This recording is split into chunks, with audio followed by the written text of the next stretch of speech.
Hello, how are you guys? Hope you guys are doing good. So today we are gonna see, what if Naruto's past will become his future, Konoha's Yellowstorm movie. So before we start, go check out the author of this fanfic, Kyubi-X. Link is in the description, and also subscribe to our channel, and like this video. So let's get into the video. All my life I had one simple question. Who are my parents?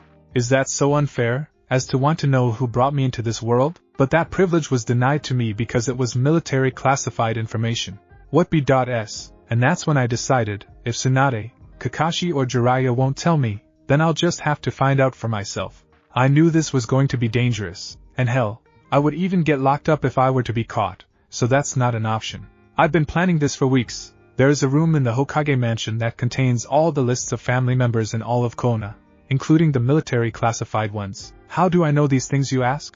Well, let me put it to you this way. It's always a good thing to have the Hokage look at you like a younger brother. She showed me all around the mansion, and I managed to get a peek at the room and its surroundings. Now I'm going to have to take one step back for those of you who are thinking I am acting strangely out of character. To tell the truth, I guess I am. But there is something about my parents, some kind of strange power that is filling me with this urge to seek and find the truth. I tried many times to get Tsunade, and Kakashi, and Jiraiya to tell me who my parents were, but they just gave me the same damned answer.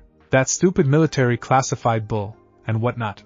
And now I have no other choice. I am going to have to steal the information. Make no mistake when I say this is going to be near impossible to pull off. I have memorized the guard shifts, and I know how they operate. I have done a ninja's job. I know this mansion like the back of my hand. I know all the ins and outs, and now, tonight, I am going to find out the truth that has been denied to me for so long. I am going to find out who my parents are. I can feel the anxiousness pouring through my body as I lay out a black stealth suit that was given to me for my 16th birthday, as a present by no other than Tsunade herself. I wipe away a small bead of sweat on my head as I change into the suit, and wrap the cloth around my nose and mouth so that all that is showing is my light blue eyes. I decided to take off my ninja headband to make it less obvious. I then went to my supply cabinet and began to pull out items I might need for the heist, as I chose to call it. I looked through countless smoke bombs, sleeping powders, tranquilizer darts with blowguns, etc. I chose to bring along 2 special cut kunai knives that were given to me on my birthday by Kakashi, as a precaution. I then tied a black bandana over my blonde hair to make myself into the perfect stealth machine. It was do or die, baby, and I wasn't about to let myself lose here. I needed to know. Tonight my thirst for knowledge was about to be quenched. I made my way down the stairs of my home, and opened the door slightly. I peeked my head out to look for Lonely Wanders, and Orienbu. When I felt it was safe enough, I dashed out of my house, and disappeared into the shadows, but somewhere in the distance I could hear the thunder roll, and I got a feeling that something bad might just go down. Every time I look in the mirror, all these lines in my face are getting clearer. The past is gone. It went by like dust to dawn. Here I was, in front of the mansion where my parents' identity was kept secret. I couldn't believe I was going to do this. Here I was, a 16-year-old, borderline jonin, was about to try to break into a mansion that had never been broken into before. I calmly studied the faces of the 2 door guards to find the right time to strike. I slowly pulled out my dart gun, and slid a tranquilizer dart into the tube. I aimed the gun, and shot the dart out at the guard on the left side. The dart hit dead on the right on the man's left thigh. I quickly reloaded, and shot the other guard before he even noticed. I waited silently for a few seconds until the guards dropped to the ground unconscious. I took a deep breath, and darted towards the front door. Isn't that the way? Everybody's got their dues in life to pay. I quickly grabbed the 2 guards, and pulled them into the bushes where they would be safely hidden from view. I silently apologized to the 2 men, and slowly opened the front door. I slipped inside, and immediately dove for the right-hand corner because it was the darkest part of the room. I took a quick assessment of my surroundings, and found to my surprise that the number of guards was more than usual. Not good. I know, nobody knows where it comes, and where it goes. I know it's everybody's sin. You've got to lose to learn how to win. I decided that I needed a really big distraction in order to cause a panic that would make all the guards run to Tsunade to protect her. I knew that this was a very dangerous idea, but I felt I didn't have any other choice. I made myself a shadow clone that looked like Sasuke, and had him dart to the opposite corner. I nodded to him, and he took flight. He leaped to the top of the steps, and gave the guard a quick hit to the back of his neck. After the guard was felled, another guard saw my clone, and yelled out that there was an intruder. I watched as my clone ran towards the Hokage office, and I watched the guards give chase. This was it. I was about to find out who my parents were. Half my life's in books, written pages, lived, and learned from fools, and from sages. You know it's true, all these things come back to you. Anxiousness poured through my body, as I made my way up the steps, and to the left. I rushed down the hallway, and ducked into the room where the family records were kept. I looked to the cage where the military classified information was. I crept up, and saw that the guard who was supposed to be here must have run off to help Tsunade too. I grinned, and used my kunai knife to pick, and lock the door open. I could feel the excitement rushing through my entire body. Sing with me, sing for the year, sing for my laughter, and sing for my tears. Sing with me if it's just for today, maybe tomorrow the good Lord will take you away.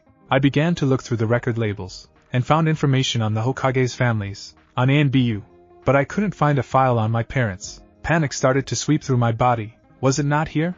Was it kept in another place? I began to tear through the files furiously until I found one unmarked red folder. My heart stopped. Could this be the information I was looking for? Just as I was about to open the file, ANBU swept into the room, as did Tsunade. My blood went cold. It was over. There was no way I could escape from this. Sing with me, sing for the year, sing for my laughter, and sing for my tears. Sing with me if it's just for today, maybe tomorrow the good Lord will take you away. Who are you? I heard Tsunade demand in a tone of voice that commanded respect. I didn't say a word.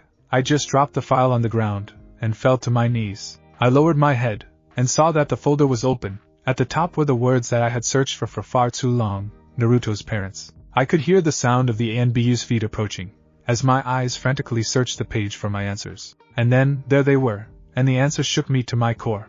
I looked up at Tsunade, and I whispered, "Forgive me, sister." I just had to know it was then that it connected with Tsunade.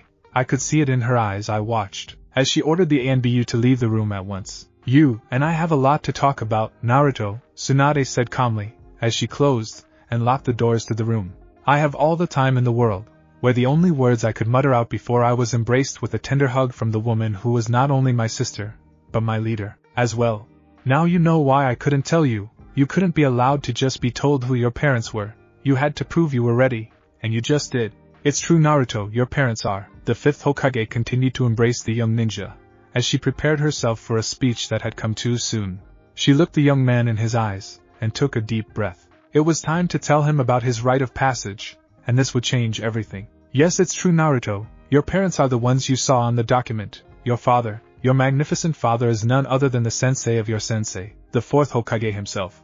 And your mother, oh yes, your dear sweet mother, was the sixth leader of the village hidden in the storm. I know this is confusing you because you have never heard of this village, and rightly so. This village is home to the greatest protectors in all the land, and so to keep it safe, it was kept an S-rank secret among the leaders of the villages. The reason that we could not tell you who your parents were was because when you found out on your own, you were to be presented with an S-ranked mission. Your father was named Konoha's Yellow Flash for his incredible speed and agility. And now your mission is to become even more powerful than your father was. You will become silent as an approaching storm. You will become as loud and furious as rolling thunder, and you will strike with the power of lightning. You, my dear Naruto, will become Konoha's Yellow Storm." The woman stood up and eyed the young man carefully. His eyes were hazed over with a mixture of fear, confusion, and doubt. She was not sure exactly what was floating through his mind, but she could tell that he was not alone in that mind of his. She knew full well that the Kyubi was talking to the teen, trying to help him make sense of all this madness. Finally, the young man stood to his feet, and looked the woman dead in her eyes. "I don't know what to say, it's all so confusing. What do you mean that I will become Konoha's Yellow Storm? What am I supposed to do?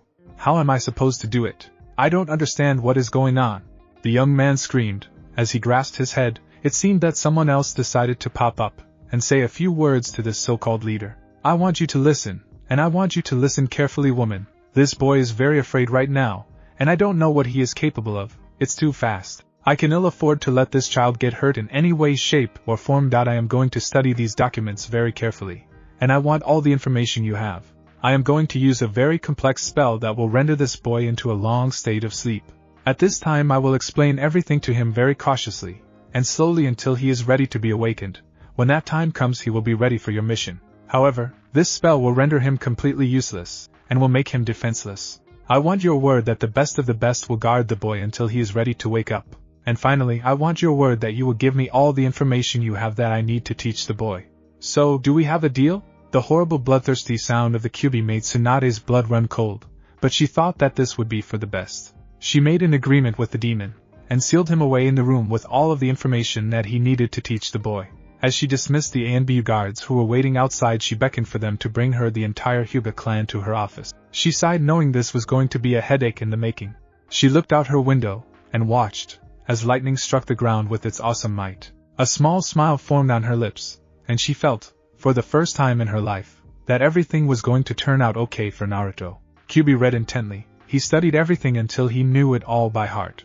A smile formed at the base of the boy's lips. This power the boy would receive would make the both of them the most powerful being on the planet. And once that happened, Kyubi would make his move, and take over the boy's body all for himself. It was perfect. And no one was going to stop him, no one. There was a whole lot of anxious whispering, and whatnot going on in the den of Tsunade. All the members of the famous Hyuga clan were gathered, and they did not know why. This was one clan that did not like to be kept waiting, nor did they like to be kept in the dark about an S-ranked assignment that involved the entire Hyuga clan to accomplish. The truth of the matter was, Tsunade was right next to the closed door to her den. She just wasn't quite ready to go in yet. This was going to cause a major headache, and she wasn't in the mood. "Tsunade, my family is getting impatient. Now why don't you walk into this room, and say exactly what you have to say so we can leave?" boomed the strong voice of Hyuga Hayashi, the leader of the main branch of the Hyuga family. Tsunade jumped slightly, and made a little eep sound. Those damned eyes of theirs really creeped her out. She took a deep breath, and entered the room. She watched, as the entire clan stopped talking, and stared at her. She cleared her throat, and chose her words carefully. "I have asked you all here to aid your country by completing an S-ranked mission of the highest secrecy. I am asking you to care for the body of Uzumaki Naruto, while his body is in a state of deep slumber, to meditate on new information that will ultimately change his life. Make no mistake when I say that I choose this clan, the best in Konoha, to aid this boy in his state of defenselessness. Yours is the only family in which I can place my trust to make sure that this boy doesn't fall into the hands of the Akatsuki. Will your clan accept this mission, Hayashi-san?" The entire clan began to murmur to each other about this idea. Everyone looked anxious, as their eyes turned to their leader, whose pearly white eyes were deep in thought. "So you're asking me to bring this demon into our home, and care for him like he was one of ours? That is sheer stupidity. To think that we, the great and mighty Hyuga clan, would bring such a monster into our house. How absurd that you would even bring this up, Tsunade-sama. But if this is what you are asking my clan to do, the answer is no," Hayashi said calmly with a firm hint of hate in his voice. "I am asking you to do your duty to this village and its people. I am not asking you to take care of a demon. I am asking you to take care of a boy, for God's sake." Tsunade roared out with such fury that it shook even the mighty Hayashi to his core. "Will not one of you take this mission, and care for the boy until he awakens? Not one of you?" Tsunade demanded, surveying the crowd. Slowly, and meekly, a small girl crawled her way through the crowd to the front of the room. "Hyuga Hinata will take on this mission for the leaf," the small girl said, stuttering her words nervously. Tsunade smiled, as she saw a boy coolly and calmly walked through the crowd, and stood next to the girl. "Hyuga Niji will also aid in the protection of Uzumaki Naruto until he awakens from his slumber," the boy said with a cool air of confidence around him. "I forbid this. Hinata! Niji! Get back with the others, and keep your mouths shut. You two will do no such thing unless I instruct you to. Do I make myself clear?" Hayashi roared to the two kids standing before him. "I did not realize that I needed your permission to be involved in a Konoha S-ranked mission. I thought that it was up to Tsunade-sama to decide that for us." The girl spoke calmly. For the first time in her life, Tsunade heard the girl speak words without stammering or stuttering, and never had she heard the meek girl speak so boldly. For the first time that night, Hayashi was stunned into complete silence. "Well then, it's settled, Niji and Hinata. I hereby place you on this S-ranked mission. I expect it to be completed successfully, understand me?" Tsunade said with a big grin on her face. Both teens nodded in agreement, and bowed to their leader. It was about that time that Hayashi regained his composure, and spoke up. "They won't be doing any such mission in my house. If you two want to play your little games, you will do it outside the household. And be warned, if you two go along with this, I swear I will banish you both from this clan. Do you understand me?" Hayashi said in a very quiet and dangerous tone. Both the teens nodded to him, and bowed to him out of respect. This made Tsunade grin with an even bigger satisfaction. You defiant boy. You're dead, do you understand me? I am going to unleash that seal, and end your very existence myself," Hayashi roared, as he undid the seal on Niji's forehead. The mark appeared, and Niji fell to his knees screaming in horrible pain. Out of nowhere, Tsunade appeared in front of Hayashi, and held the man in the air with a strong chokehold. The pain ended for Niji, and he collapsed on the floor with Hinata kneeling by his side. If you ever try that again, I will throw you in jail. Do you understand me? I will make you suffer if you hurt either one of these two children, and you will never hold a position of command in this village ever again. Do I make myself clear? Tsunade screamed out in a voice that made Hayashi want to crawl under a rock and die. Hayashi was put back on his feet after he agreed, and he commanded his clan to follow him out of the disgraceful house of the Hokage. After everyone had cleared out, only Tsunade, Niji, and Hinata remained. A very special guest entered the room. Are these the brats that are going to be taking care of the boy's body? Kyubi said darkly to Tsunade. Yes, these two will be taking care of you in this house. They are the best of the rookie best, and they won't let anyone harm you or the boy. Tsunade said coolly. Fine then, I know all I need to know, and the stage is set. Lead me to the place where we will rest, and I will perform the spell, the Kyubi said, as he moved out of the way for Tsunade to lead. Niji and Hinata had been speechless until they entered the hallway. You're the Kyubi, aren't you? I think I always knew you were inside Naruto, but I could never be sure. But now I know it's true, the girl said in a very scared voice. Kyubi just looked back and grinned while he continued to follow Tsunade down the hallway to the last door on the left. They entered the room and looked around. It was a beautiful Gothic-style room with a lovely bed covered in black satin and cashmere bed sheets and blankets. Kyubi walked to the bed and climbed in. He closed his eyes and began to chant words from an old, dead language. The figure of Naruto began to glow a fiery red, and then it disappeared. The spell was complete.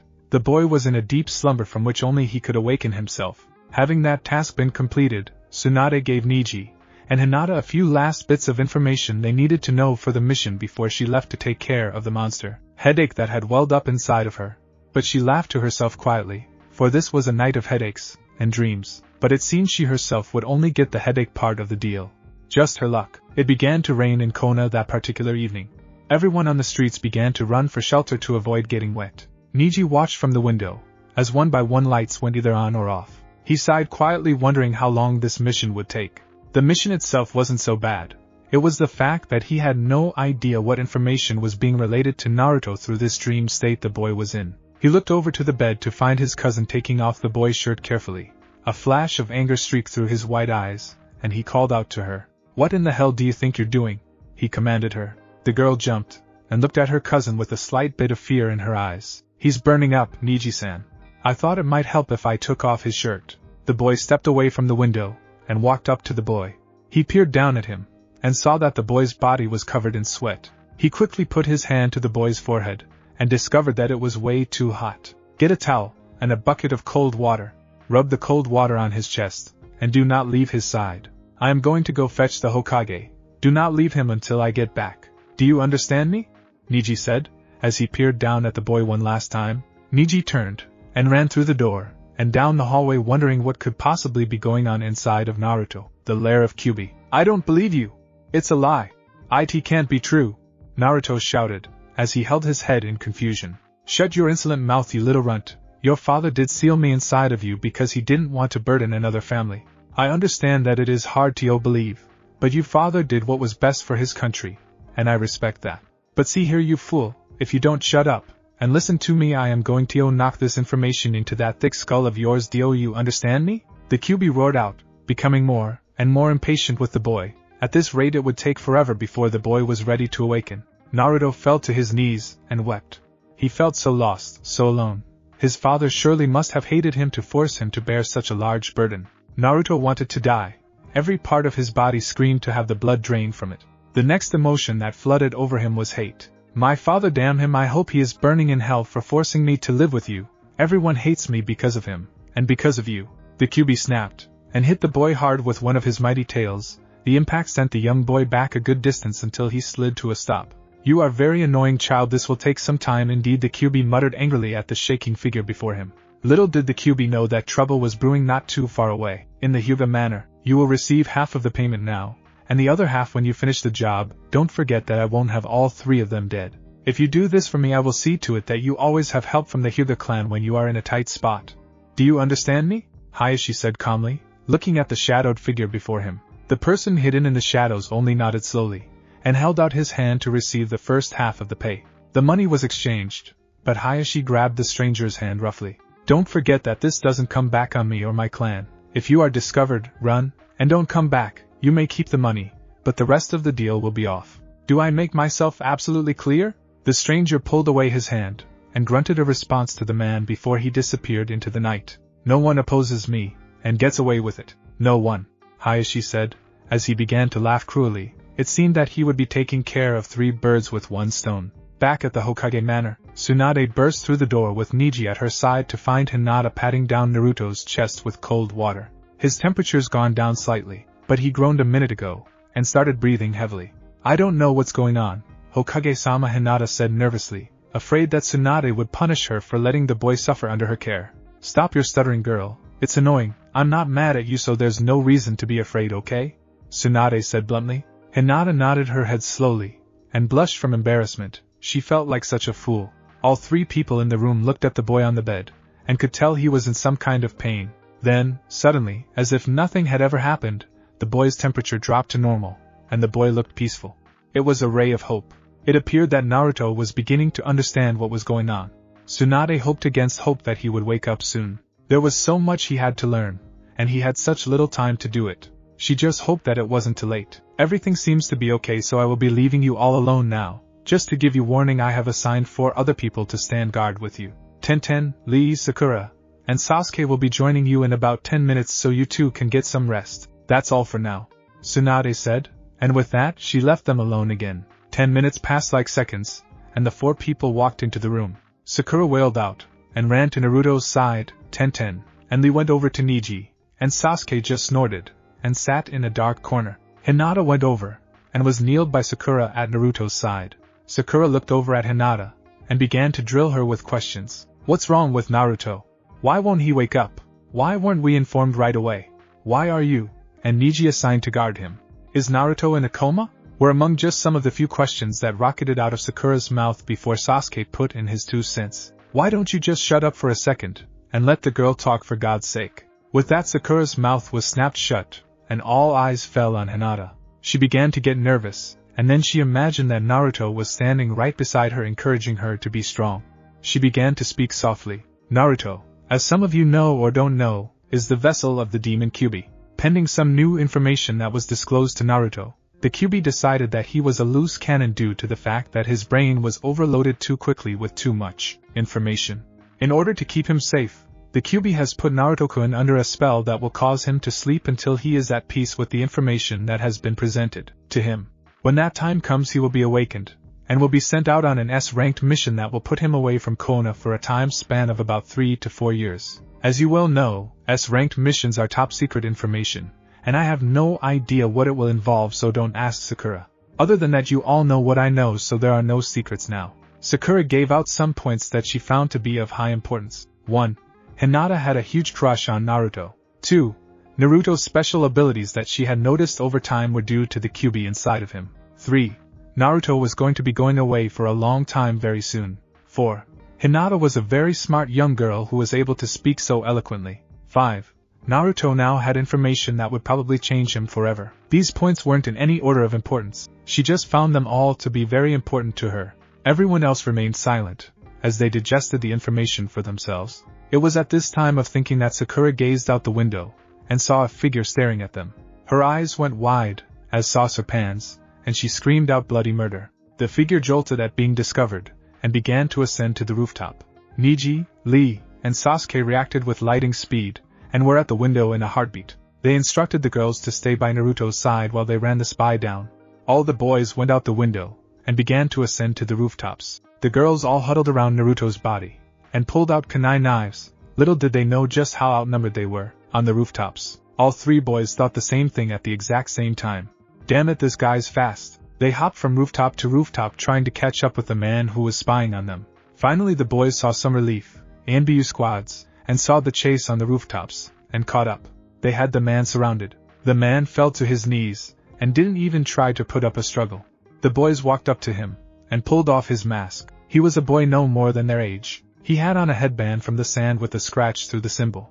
Akatsuki, this wasn't good. You may have caught me, but it doesn't matter, that boy is the target, and all those poor girls you left alone in that room are all dead. Do you hear me? Lord Itachi never lets his prey go cuckoo, the boy said with such pitiful hate in his voice that it made them all sick to their stomachs. Sasuke grabbed the boy by his collar, and shook him violently, demanding to know why his brother was here, and what he wanted with Naruto. Ku, the Hyuga clan paid us plenty, they did. The mission was to get rid of Hyuga Neji, Hyuga Hinata, and Uzumaki Naruto.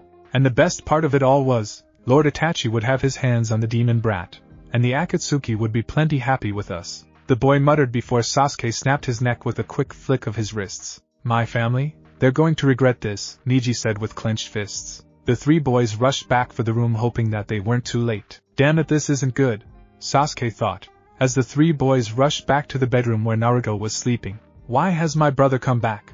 Is it for the Nine Tails? Could that be what this is all about? Itachi, this time I will kill you, Sasuke muttered under his breath, as the Hokage manor came into sight. All three boys were filled with a horrible fear when they heard three feminine voices scream out in pain.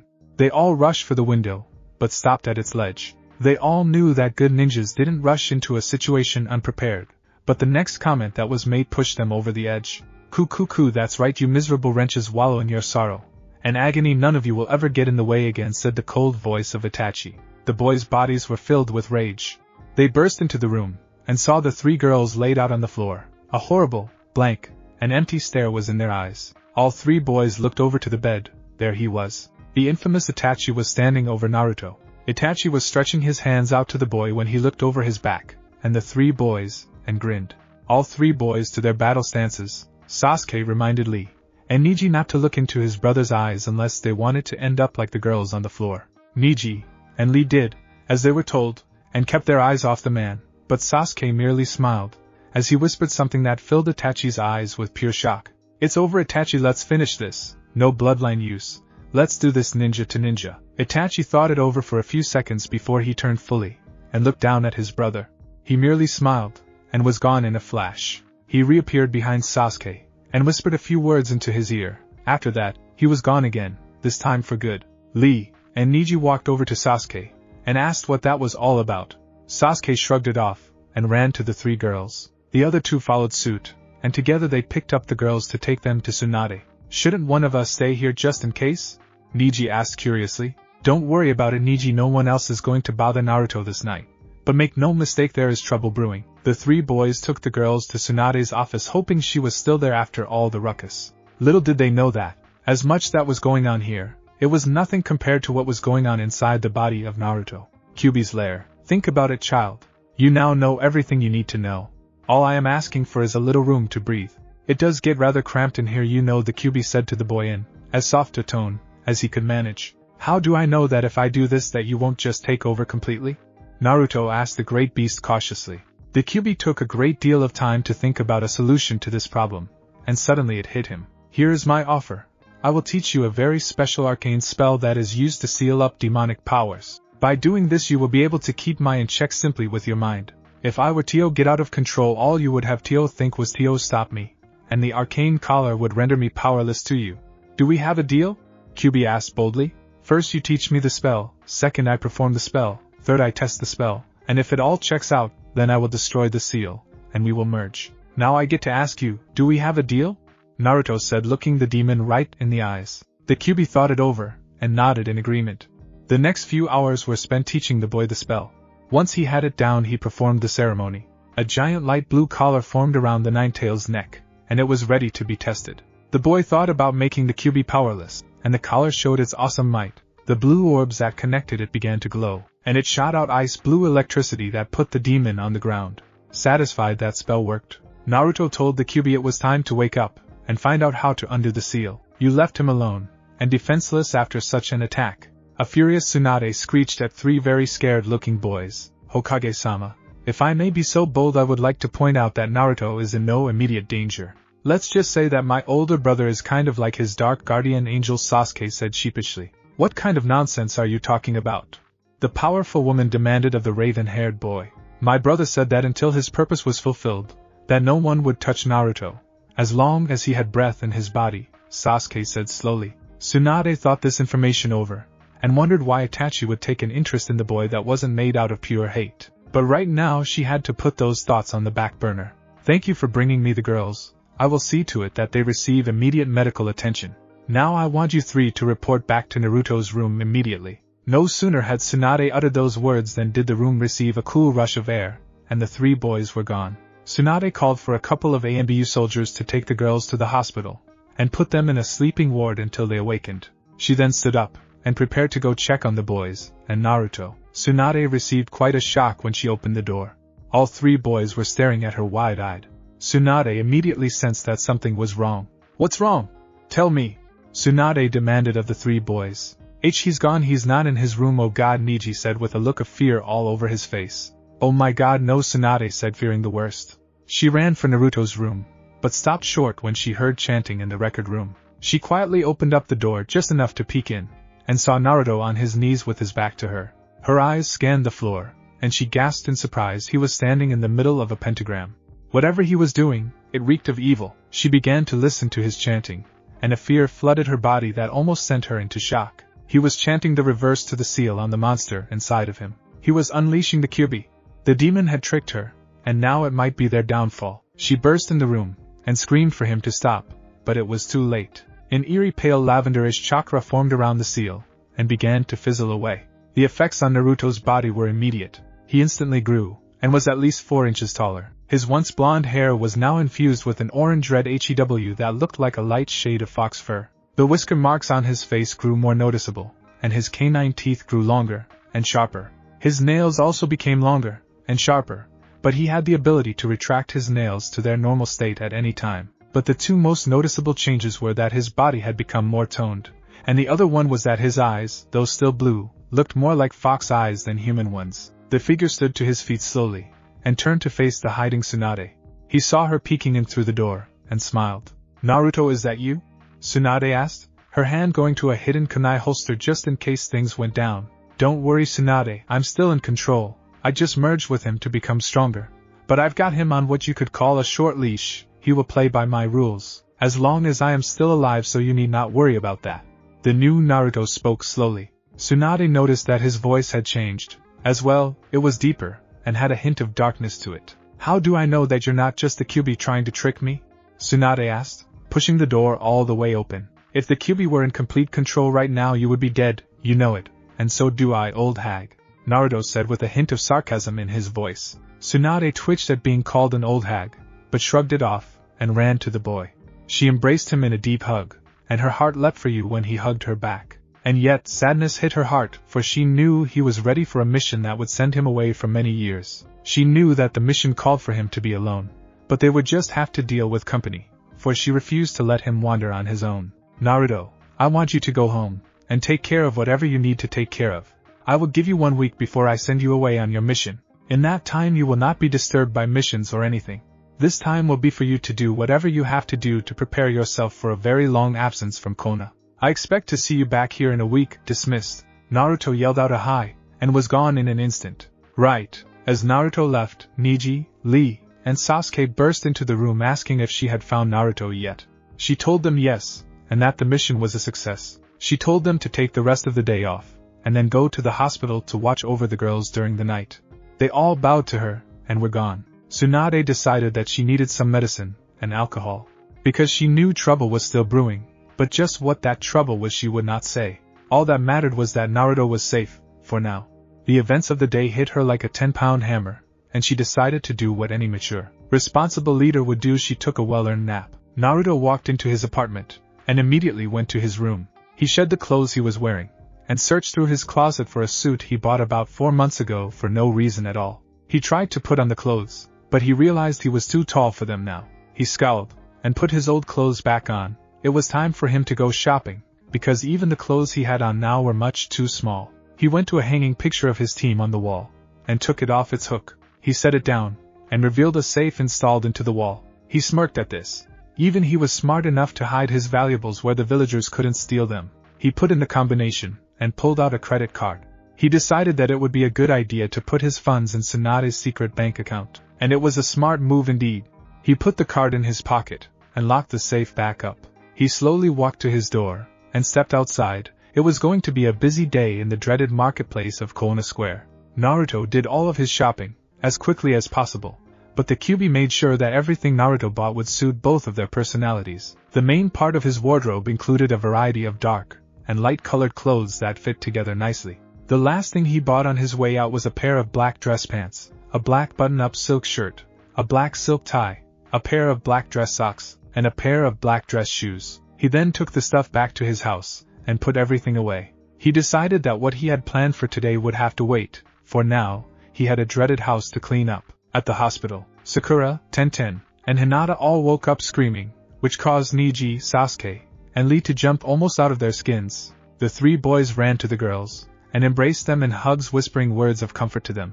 After about 10 minutes of this exchange, the girls had finally calmed down, and they all asked the boys one simple question: "Where is Naruto?" The boys explained the situation to the girls, and they all decided that they should go give him a visit. So together they all got up, left the hospital, and went off towards Naruto's apartment. At Naruto's apartment, Naruto by now had taken off his shirt, and sweat was dripping down his muscular body.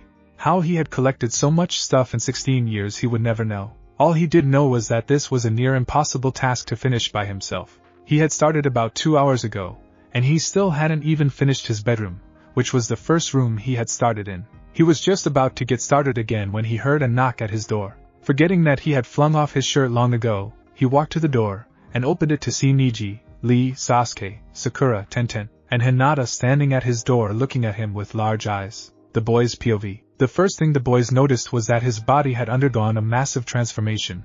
The once short boy was now standing at eye level with them. His body was toned to perfection, and it was clear his strength had grown at least 100-fold.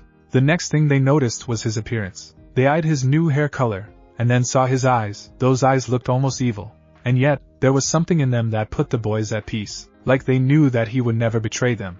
The boys pieced it together very quickly. He had merged with the Kyubi, and he had broken the seal. The trust they had in him just seconds ago was shattered, and was replaced by fear. How could the Hokage let him go in this condition? What if the Kyubi was in complete control, and was just making it seem like Naruto was pulling the strings? They put their hands to their kunai holsters, ready for anything. The girl's POV. The first thing the girl noticed was that Naruto had suddenly grown into a very sexy guy. His muscles were perfectly toned, and his body was like that of pure perfection. They looked up, and loved the now reddish/orangish/yellowish hair because it was unique. They looked into those fox-like eyes, and found themselves strangely aroused by them. The last thing they took note of was that he had grown taller, which made him even sexier.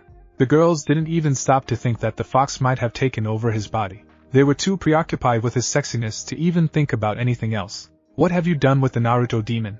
The boys shouted out at once, reading for a battle. The word demon made the girls jump when the conclusion that the boys had come up with dawned upon them. Kyubi isn't in control, guys. I'm still me.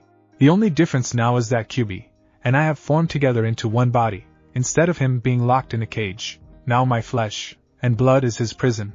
You guys have to believe me, Naruto said, fear spreading into his eyes. I don't believe you. Prove to me that you are still Naruto, Sasuke said, as he pulled out a kunai knife slowly. Naruto fell to his knees, and held his hands behind his back. He knew there was no way to prove that he was still in control, so he thought of something else instead. He had to trust his teammate, and hope that his teammate would trust him. If you don't believe I am in control, kill me now. I won't stop you. I even have my hands behind my back. There is no way I can truly prove to you that I am still in control, so you will either have to trust me or kill me. Do as you wish, Sasuke. Like I said, I will not stop you, Naruto said, as he hung his head waiting for a death blow to hit him, but that hit never came. You had us all worried there for a moment. Dobe, Sasuke said slowly, as he put his kunai knife away. Naruto looked at them all. The girls were in tears from the words that Naruto spoke, and the boys looked like they had regained their trust in him. It was then that Niji asked a question that was bugging him. Why are you all sweaty? You've been working out or something? Naruto looked down at himself, and laughed. He explained that he was cleaning his house, and it was a lot more work than he expected. The 3 boys and 3 girls huddled together, and began to discuss something, leaving Naruto out of the conversation.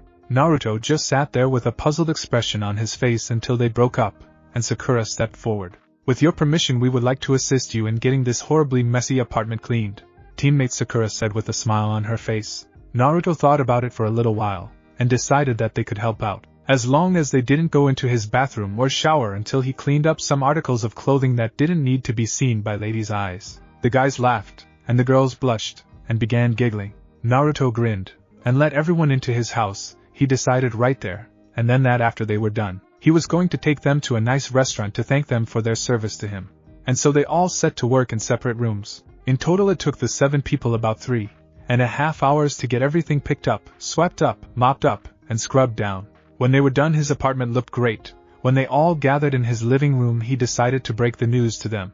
I want all of you to go home, take a shower, get dressed in your nicest clothes, and meet me back here at 5 o'clock tonight. I have something special planned, and I want you all to be here for it. Everyone agreed, and went their separate ways, but Niji and Hinata stayed behind. What's wrong, guys? You should go home and get changed, Naruto said, looking at the 2 white-eyed ninjas. We've been kicked out of our home, Naruto. We are going to move into an apartment, but it's not ready yet, and we will not receive any of our belongings until we move into the apartment, so we are not going to be able to go tonight, Niji said, speaking for himself. And Hinata? Naruto wouldn't have any of it, so he took out his wallet and gave them more than enough money on his card to go and buy nice clothes for themselves. He then told them to come back here, and they could take their showers here. Niji tried to protest, but Naruto just told him to pay him back later, and winked. And so Niji and Hinata went to go find the nicest clothes they could. They went into town, and both found the clothes they wanted. They paid for them, and headed back to his home. By the time they arrived, it was 3:30 in the evening. That would be more than enough time for them both to take showers and get dressed. When they walked up to the door, they saw a post-it note. Do you think they had those in Konoha? LOL. That told them to just come inside because he was probably in the shower, as they read it. And so Niji opened the door and let Hinata in. He then entered himself and closed the door behind them. They could hear the shower running, and they decided that it would be okay to set down their stuff, sit on the couch, and watch TV. After about 15 minutes they heard the shower stop, and they looked up. Naruto came out of the bathroom in nothing but a towel that was covering him from the waist down. Hinata saw him, and immediately turned away, blushing furiously. Niji just shook his head and sighed. Naruto, oblivious to the situation, told them the shower was free, and that they could go ahead. Naruto went into his room and closed the door. At that point Niji looked at Hinata, and very politely let her go first. She stepped into the bathroom, and found another post-it note on the mirror. It told her that a clean robe was hung up on the towel rack, and so was a clean towel. He told her that after she was done with her shower she could put on the robe, and go into the room next to his where she could change. Hinata felt great that Naruto had taken the time to do this for her, and it made her blush. She stripped herself of her clothes, and stepped into the shower. She only gave herself a 20-minute shower, and then when she was done, she came out with a blush on her cheeks because she was where Naruto took a shower every day. She quickly took the towel, and began to dry herself on. When she looked at the robe, she let out a low whistle because she knew the robe wasn't cheap. It was made out of cashmere, and that was a very rare fabric to be used to make a robe. It then hit her. This was a custom robe that Naruto had made for himself. After she had finished drying herself off, she took the robe, and put it to her nose. She inhaled, and sighed happily because it smelled like the one she secretly loved. She wrapped the robe around her slender body, and tied it tight. She looked in the mirror to make sure that nothing inappropriate was showing. She nodded, and her mind flew back to Naruto in that towel. She blushed, and furiously shook the image from her mind. She had to focus right now. She picked up the dress she had bought, and walked out, going immediately to the room where Naruto had told her to go, but not before telling Niji that she didn't need the shower anymore. She went into the room, and closed the door. Niji simply sat up, took the suit he had bought, and went into the bathroom. He saw another post-it note on the mirror that left him with instructions about a fresh towel that had been hung up for him on the towel rack. He looked at the door puzzled. When did Naruto manage to get into the bathroom in between the time when Hinata left, and he went in? He shrugged off the thoughts, and stepped into the hot shower. But things were getting steamier in the spare bedroom Hinata was in, the guest room. Hinata closed the door, and set the beautiful dress on the bed. She felt guilty for spending so much money on the dress, but she knew that she would immediately pay him back for his kindness. She looked over to the wall that separated her from Naruto's room, and saw a hole just big enough to peek into. Her heart stopped, as she stared at what seemed to be a peephole. She began to panic. She wouldn't dare invade Naruto's privacy, would she? Her body began to tremble, as she found herself, much to her horror, putting one foot in front of the other in the direction of the hole. Before she knew it, she was staring right at the hole. She told herself it was wrong, but she just couldn't stop herself. She got down on one knee, and looked into the hole. At first she didn't see anything, but then Naruto came into view. He was still in the towel, but he had a toothbrush in his mouth, and he was getting busy scrubbing his teeth down. He went to the sink in his room, and spit out the toothpaste. He grabbed a glass that was filled with water, and he rinsed his mouth out with it. When he was finished, he cleaned out the cup, and walked over to his bed. Hinata felt her heart begin to race, as his hands grabbed hold of the towel that covered him. She tried to look away, but she just couldn't force herself to do it. Before she knew it, he hand-flung the towel on his bed, and she saw him naked. She got a full look of him before she fell backwards, and scooted away from the wall. She suddenly felt like the most horrible person on the planet. She had just invaded Naruto's privacy after all the nice things he had done for her, and her cousin. Then the picture of his naked body flooded her mind again, and she blushed 10 shades of red. She got up quickly, and put on her dress, trying to forget what she had seen. She would never speak of this again to anyone, and she knew that it was in the past, or so she hoped. When Hinata stepped out of the room in her dress, she found Neji already out, and in his suit. He muttered something about her taking a long time, and she answered him by saying that she was doing girly stuff. It was at the exact moment that Naruto came bursting out of his room, and he eyed both of them before nodding in agreement. Both Neji and Hinata were stunned to silence by how Naruto looked. Here comes the rundown. Naruto is wearing black dress pants, a black silk button-up shirt, a black silk tie, a black suit jacket, black dress socks, and shoes, a black top hat, which looked surprisingly good on him, and he was wearing dark black sunglasses that concealed his fox-like eyes. A/N, forgive me, I have a thing for black clothes. Hesitant face. Neji is wearing khaki-colored dress pants, a white cotton button-up shirt, a red silk tie, a black suit jacket, khaki-colored dress socks, and brown dress shoes. A/N, trust me, it sounds weird, but it looks good. Hinata is wearing a blue dress that matched the color of Naruto's eyes. A/N, cough. The dress went all the way down her body, but had a slit at the end that showed off her right thigh. The dress was also strapless. She had her hair put up with a blue flower that matched the dress, not to mention Naruto's eyes. A/N, cough cough. And she had on a pair of black heels, which had multiple straps that twisted around her legs up to her calf muscles. Naruto smiled at them, and told them that their other guests should be arriving any minute now. No sooner had he spoken the words that did he hear a soft knock at his door. Naruto gave off that signature grin, and went to open the door. As it was opened, it revealed Sakura, and Sasuke on the other side. Here comes the rundown part 2. Sakura is wearing a strapless green dress that matches her eyes, has her hair put up slightly like Hinata's put with a green flower in it, and she had on matching green heels. Sasuke is wearing black dress pants, a red silk dress shirt, a black silk tie, a black suit jacket, black socks, and black dress shoes. Naruto invited them into her house, and said all they had to do was wait for Tenten, and one other very special guest. Tenten and Lee arrived in less than 10 minutes, and knocked on the door, which was opened by Naruto. Here comes the rundown part 3. Tenten is wearing a very simple black dress with straps, and a matching pair of black heels. She also let her hair down, and it showed her true beauty, which was not missed by a certain white-eyed boy in the crowd.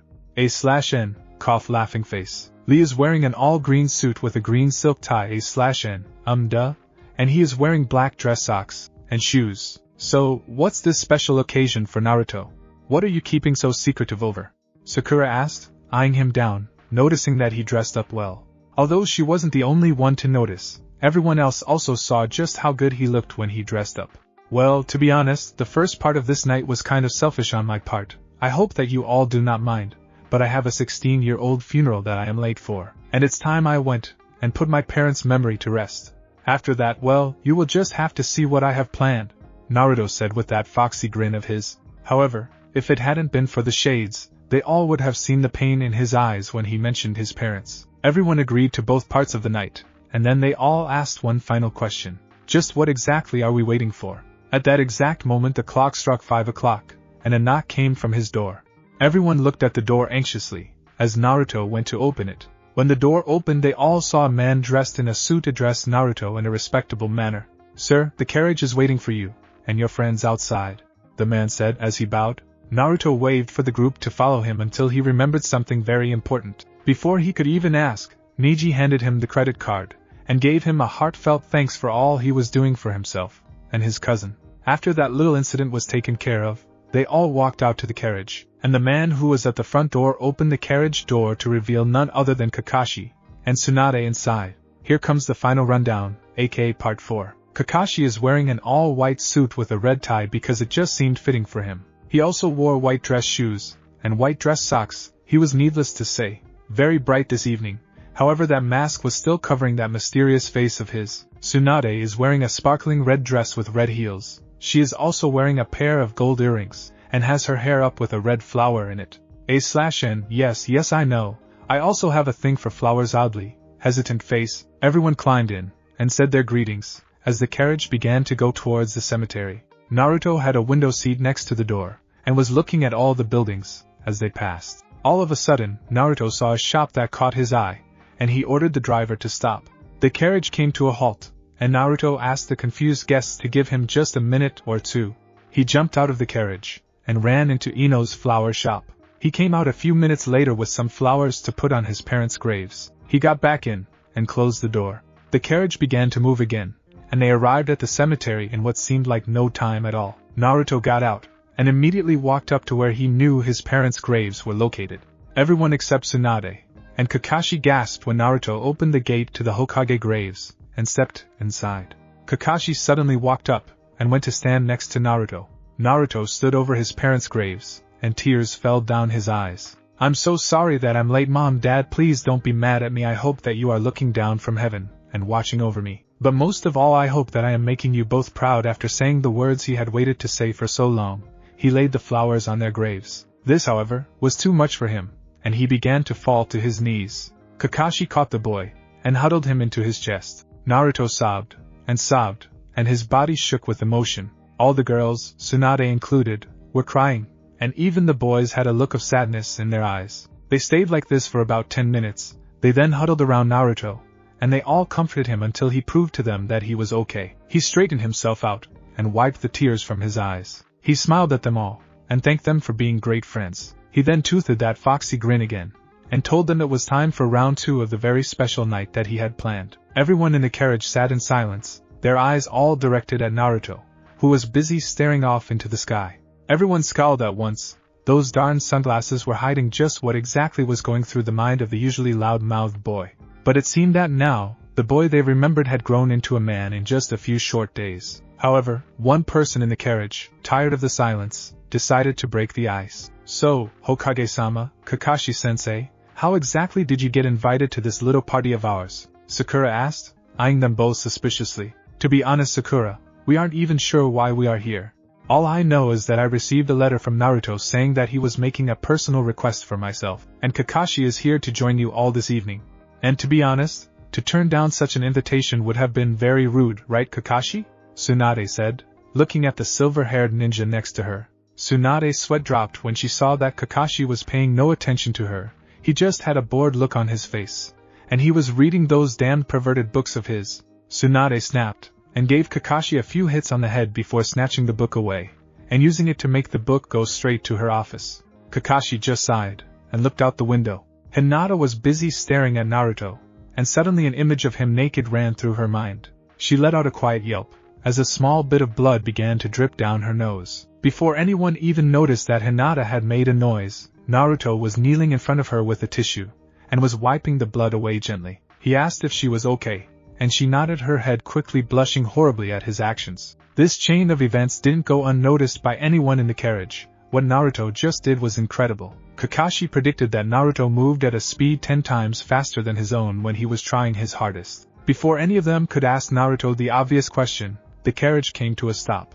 Naruto opened the door, and jumped out with a smile on his face. He outstretched his hand, and said in a magical voice, "Welcome to the best restaurant in all of Konoha, the Blue Sage Restaurant." When Naruto said it was the best restaurant in all of Konoha, he wasn't kidding. This place was huge. Everyone's breath was taken away. All of them had heard of this place, but it was near impossible to get reservations. And, as if that wasn't bad enough, this place could rob you of all your money in about 2 minutes flat.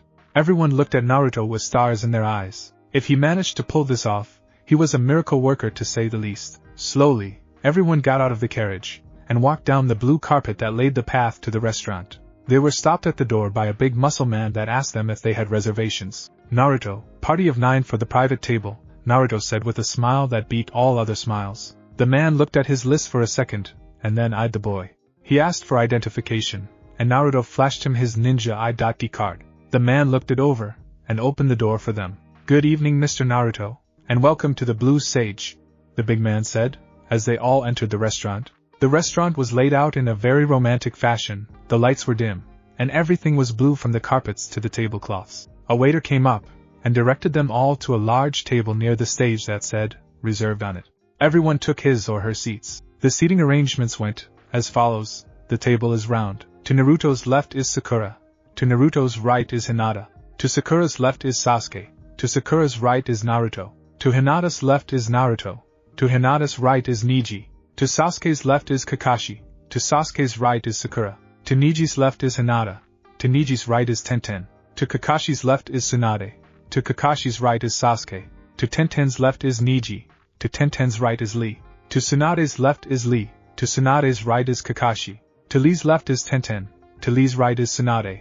A waiter came up and took their orders for drinks, and gave them a choice between soup or salad. All the girls chose the salad, and all the boys chose the soup. Tsunade ordered a bottle of sake to have a little bit of fun with the group of teens. The waiter came back a few minutes later, and gave out the drinks, soups, and salads. The waiter walked up to Tsunade, and showed her the bottle of very expensive sake, wanting to know if it was okay. She nodded yes, and asked that everyone be given a glass for some. The waiter just gave her a strange look, and did as he was told. She poured a glass of sake for everyone except for Lee, who declined, saying that when he drank bad things happened. Everyone eyed the glasses curiously, and it brought a big smile to everyone's faces when they all drank some. Everyone had pretty much had the same surprised expression at how good it was, but it didn't take long for the alcohol to kick in. A faint blush spread across everyone's cheeks except for Tsunade, Kakashi, and Naruto. Tsunade looked over at Naruto to see that he hadn't had a drink. "Is something wrong with Naruto?" Tsunade asked, looking at the boy carefully. "This stuff is poison, a horrible poison for the body. I will not drink it," Naruto said, staring at the glass before him. Everyone looked at him shocked. They never expected him of all people to react that way to it. They all looked at the glasses, and pushed them away, the buzz they had from the drink gone in an instant. They all sat in silence for a few minutes, as they ate their soups and salads. Just as they had finished, a band came on the stage, and began to play soft jazz music. The waiter came back up, and cleared away the bowls, plates, and glasses. He brought back refills for their drinks, and asked them what they would like for their main course. Everyone ordered what he or she wanted, and the waiter left. "So, how are we going to break up the bill, I wonder?" Tsunade asked, which made everyone look up. "What the hell are you talking about? I'm paying for the food. This was my way of thanking everyone for helping me clean up my house. So you better stop thinking about how to pay for the food, and start thinking about how to enjoy it," Naruto said with a grin on his face. Tsunade twitched at being called an old hag, but let it go so as to not cause a scene. Everyone began to chat engrossed in his or her own conversations, and Naruto looked around at everyone. He was glad to see that everyone was having a good time. His eyes finally stopped on the girl to his right. Hinata, she truly was beautiful. He hadn't noticed her much in the past, but the years had been good to her body. She had grown into a beautiful woman, and the dress she wore was really showing it. What was this feeling inside of him? It made his heart tighten up, and it brought a weird feeling to his stomach. It was about that time that Hinata noticed Naruto was staring at her, and she immediately looked down, and blushed. Naruto was about to say something when the waiter came back with their food. The food was served, and everyone began to eat. Tsunade expected Naruto to cause a scene, and begin to eat like a wild animal, but he surprised her. He calmly took his napkin, and placed it on his lap, picked up a fork and knife, and began to eat slowly. Tsunade smiled. Maybe his merging with the Kyubi wasn't such a bad thing after all. It had apparently taught him how to act more civilized, though she didn't see how that worked. The jazz band began to play another song, and it made Naruto close his eyes. The song was soft, and almost sad. His body began to rock with the music, and everyone watched him amazed. They had no idea he liked music so much. What he did next shocked them all. He calmly took his napkin off his lap, and placed it on the table. He then stood to his feet, and walked up to the stage. He caught the attention of the band leader, and whispered something into his ear. The man's eyes widened, and he nodded to the young man. Naruto climbed up on stage, and walked over to a man holding a violin. He whispered something into his ear, and the man gave him the violin, and stepped back. The entire band left the stage, and Naruto walked up to the microphone on its stand at center stage. Naruto leaned towards the microphone, and said, "This one's for my wonderful friends with whom I have enjoyed a great dinner with." With that being said, Naruto put the violin to his cheek, and put the bow across the strings. Everyone looked at him amazed. To the best of their knowledge, none of them knew he could play an instrument, and they thought he was going to make a fool out of himself. Tsunade was about to call out to him, but he began to play. The entire group was stunned. The music that came from the violin was incredible. Never had any of them ever heard such sweet music before. The group began to look around the room, and saw couples holding onto each other. As they watched the young man on stage, and listened to the heavenly sound coming from the violin. When Naruto finished his song he took a bow, and everyone rose to his or her feet clapping. No one could see due to his sunglasses, but if they could they would have seen shock in his eyes. He smiled, and bowed again, as the band came back clapping. Naruto handed the man his violin, and thanked them all, as he got off the stage. He went back to the table, and everyone was just stunned into silence. Naruto just simply smiled at them. At that point the waiter asked them if they wanted dessert, and they all politely declined. The waiter then handed Naruto the check, and walked away. Naruto looked at the check, and his smile disappeared, and was placed with a look of shock. Tsunade felt horrible thinking that his bill was much too expensive for the boy, so she grabbed the check out of his hands, and read it. The writing went something like this: for giving such a great performance, and entertaining our guests with your wonderful music, the check for your meals is on the house tonight. Also, if you are ever in need of a job you can always come here, and join the band, we will always have a place for you. The manager, Tsunade, smiled at the boy who still had a look of shock on his face. You did a great job, Naruto, you deserve this. With that she stood to her feet, as did everyone else. They all walked out, and got into the carriage. Almost the entire way home, Naruto was looking out the window deep in thought. Do you guys want to have a sleepover at my house? I would really enjoy the company. It gets pretty lonely living alone all the time, Naruto said, a faint blush spreading across his face. Everyone thought about it, and agreed. But Naruto made sure that none of them told their parents that they were going to his house to spend the night, that it would only cause trouble. They all agreed, and they decided that they would say they were having a sleepover at Ino's. Per Ino, they arrived at Naruto's home, and they all got out. Tsunade and Kakashi thanked Naruto for the wonderful time, and politely went their separate ways. Everyone went home to change, and bring clothes for the sleepover. Hinata and Niji went to their apartment to make sure their belongings were there. After about an hour, everyone was back, and Naruto let them in. Everyone came in, and Naruto smiled at them all.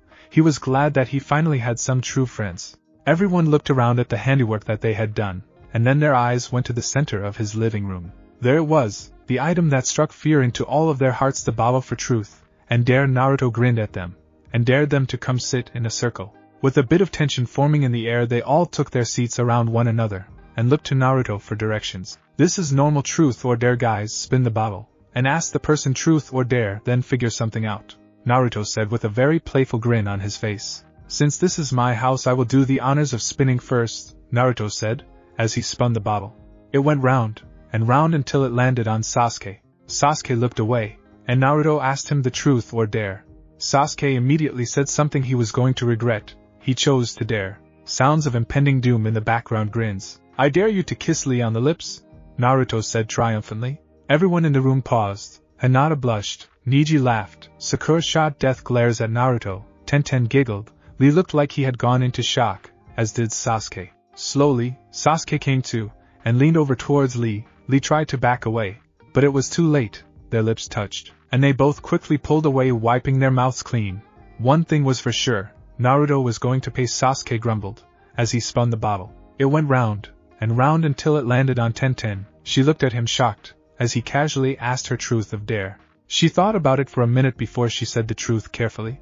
Sasuke thought about it, and asked her what was the dirtiest thing she had ever done. At this everyone looked at her with anxious eyes. She had a look of fear in her eyes, and then she got an idea. She leaned over, and whispered something into Sasuke's ear that made him blush, and look away. Everyone looked at her for an explanation, and she calmly explained that he didn't say that she had to say it aloud. Everyone complained, but they knew it was true, so they let it go, as she spun the bottle. It went round and round until it landed on Niji. She blushed slightly, as she asked him the truth or dare. He thought about it calmly, and decided to be bold, and go for a dare. She thought about it for a few minutes, and then she grinned at him. I dare you to play the rest of the game in nothing but your underwear. Everyone laughed at this, and Niji simply grunted, and began to strip. All the girls started whistling, and whooping, which made him blush. These events fueled the fire more, and the boys roared with laughter. Niji grunted again, and spun the bottle hard. It went round and round and round, dizzy, until it landed on Sakura. He asked her the truth or dare, and she quickly chose the truth. The genius thought about it for a moment, then he asked her to tell the whole group her most embarrassing moment. She thought about it, and told them about the time when she had just bought a new dress, and the first day she wore it she slipped, and fell in the mud in front of a huge group of people who laughed, as they helped her up. Satisfied that her answer was good enough, she took the bottle, and spun it, and it went all the way around, and landed on Hinata. Sakura asked if she could tell the truth or dare, and unsurprisingly, she chose the truth. Sakura grinned, and told her that she had to tell the group if she had ever done anything perverted. Hinata's blood ran cold. She couldn't tell them, not with Naruto present. He would surely hate her for what she had done. She began to sweat, and everyone suddenly became very interested in this turn of events. They all leaned in, and told her to spit it out. I looked at someone while they were changing, and I saw them naked. She said, blushing so much that they were afraid she was going to faint. They badly wanted to know who the person was, but they knew it was Hinata's turn. She spun the bottle, and it landed on Lee. She asked him the truth or dare, and he chose dare. She thought about it, and dared him to forfeit his next turn so it would keep Naruto safe. This plan backfired though, because Lee got to spin twice to see who got to ask truth or dare, and who had to receive it. His first spin said that Sasuke had to ask the truth or dare, and the second spin said that Hinata had to receive it. Hinata knew what was coming if she told the truth, so she went for a dare. Sasuke grinned, and dared her to tell the whole group who she looked upon while they were naked. Hinata couldn't believe it. She had fallen into a trap that had no outlets. Even if she accepted a truth now, it would be the same thing in the form of a truth. She bowed her head, and whispered out Naruto's name in shame. The room went dead silent, and all eyes went between Hinata and Naruto. Tears formed in Hinata's eyes, and she ran out of the room crying. Naruto stood up, and glared at Sasuke saying, "That was taking it too far." Sasuke then ran out after Hinata. Everyone in the room fell dead silent, feeling guilty for wanting to know so bad that they wouldn't even take Hinata's feelings into consideration. They hoped that Naruto would be able to convince her to come back. Little did they know just how much was going on outside. Hinata had no idea where she was going to go. She just knew that she wanted to run to a place where no one could find her. She was almost out of sight of the house when she looked back to see Naruto chasing after her. Fearing that he was angry with her, she sped up, and turned a corner. She looked back to see if he had caught up, and she tripped on a rock which made her hit the ground hard, and slide a bit. She winced in pain, as she saw a shadow standing over top of her. The figure bent down, and helped her sit up. She looked at the person, and it was who she feared it was. She was looking into the fox-like eyes of Naruto. Hinata. Naruto said softly, trying to rest his hand on her arm only to have it slapped away. "How can you even look at me after what I did to you? I invaded your privacy after you had been so nice to me, and Niji." And now Hinata broke down, and sobbed hard, her entire body racking with the shakes. She gasped, as she felt herself pulled into a warm embrace. The tears stopped for a moment when she heard his soft voice say, "It's okay, Hinata, I mean, it's not as if you looked in that hole just to see me naked. You were just curious. There is no shame in this. You just happened to be looking in the wrong place at the wrong time," Naruto said, holding her as close as he could. At this comment, Hinata broke down again, and sobbed into his shirt, crying out that she was sorry over and over again. Naruto held her, and stroked her hair gently, whispering to her that it was okay, and gently going shhh. After a few minutes of this, Naruto noticed that Hinata had stopped crying, and he looked down at her. She was fast asleep in his arms. He picked her up bridal style, and began to walk back towards his home. He kicked open the door, and everyone looked at him, and she was shocked. He didn't have time to deal with them, so he began to bark out orders. They went as follows. Niji was to grab some of his healing cream to cover her cuts and scrapes. Sakura was asked to go into his bathroom and get some rubbing alcohol to clean the wounds. 10-10. And Lee were asked to grab some blankets off the couch and bring them to his room. Sasuke was asked to go to hell for taking the game too far. A/N laughs at Sasuke. Everyone rushed off to do what they were ordered to do except for Sasuke, who was in no mood to go to hell. After about 4 minutes her wounds were cleaned and covered with healing cream. Naruto set her down gently in his bed, and they all helped cover her shaking body with blankets. After all this had been done, and Hinata was comfortable enough, Naruto asked them to go into the living room and do whatever they wanted until they were ready for bed. They all nodded, and went out of the room, closing the door behind them softly. Naruto got down on his knees, and took her hand in both of his own hands. He placed his cheek against their hands, and let his eyes grow heavy. After a few short minutes he was asleep. The rest of the group stayed up for about another half hour discussing how they were going to apologize to Hinata for taking the game too far with her. After they came up with a great idea, they all went to bed. At the Hokage's manor. "You want us to do what?" The ANBU guards asked Tsunade, not quite sure that they heard what they thought they did. "I want you to dig up the graves of Naruto's parents, and bring me their ninja headbands. I then want you to lay them back to rest just like they were," Tsunade said, making sure to choose her words carefully. "So basically, you want us to dig up the graves of the fourth and his wife?" Shouldn't an undertaker do these things so it doesn't seem suspicious? The ANBU also asked to choose their words carefully. The undertaker has already taken off for the day, and I am not going to ask him to come back to work at this hour. This is a direct order from me, and I expect it to be done within the next 2 hours. Am I understood? All of the ANB reluctantly agreed to the task, and set off towards the graveyard. At this, Tsunade leaned back in her chair, and sighed, saying, Naruto, I hope you understand why I am doing this. I don't want you to be angry with me. I just want you to have what rightfully belongs to you. Also, I think it's about time I showed you that tape. Having said this, she stood to her feet, and walked to the bookshelves. She traced her fingers along the books, and found the video hidden behind some old books of poems. She set the tape on her desk, and decided to go to bed. She would summon him in the morning, and explain everything to him. She left a post-it note, God I love those things, on the door to her office, telling the guards to put the headbands next to the video, and lock the door, as they left. The NBU got back, read the note, did as they were ordered, and went home. All of Konoha was now sleeping peacefully, for tomorrow was going to be a big day, and they would all need their sleep.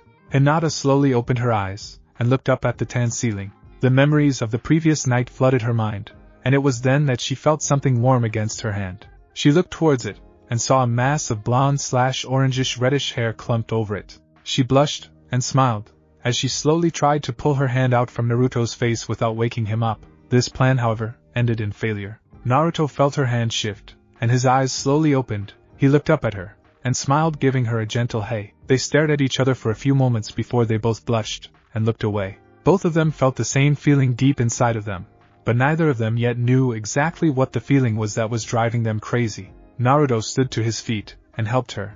They both stared into each other's eyes until a small knock at the door snapped their attention. Naruto walked to the door, and opened it to see Sasuke standing there.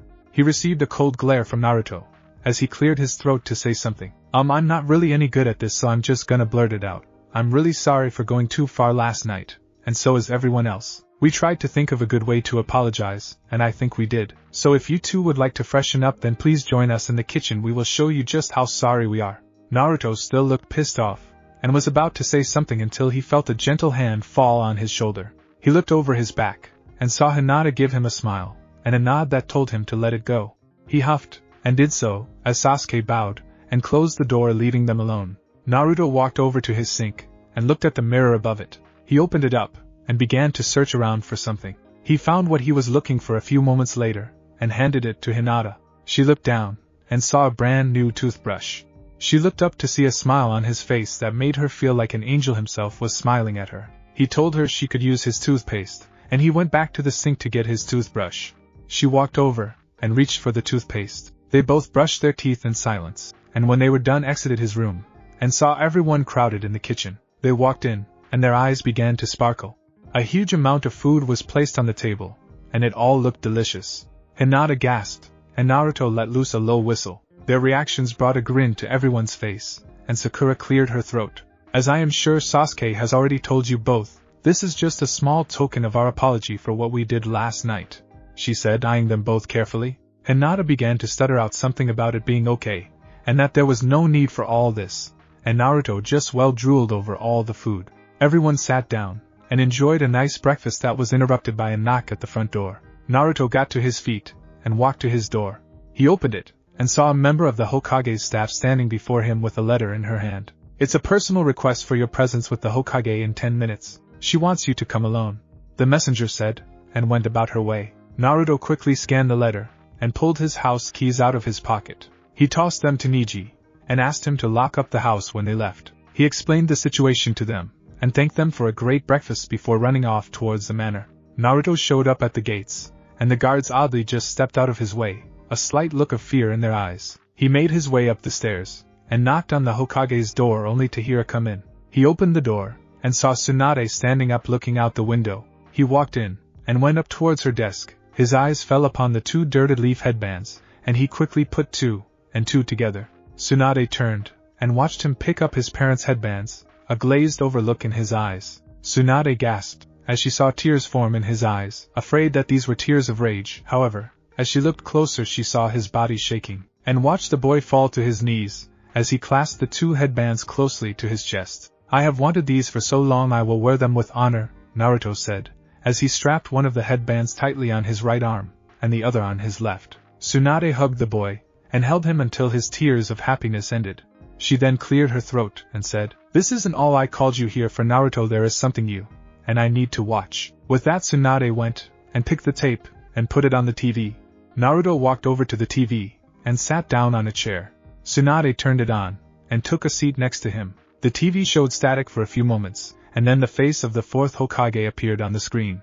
The message was as follows: "My son, now that you have seen this tape, it means you are ready to begin your journey to surpass me.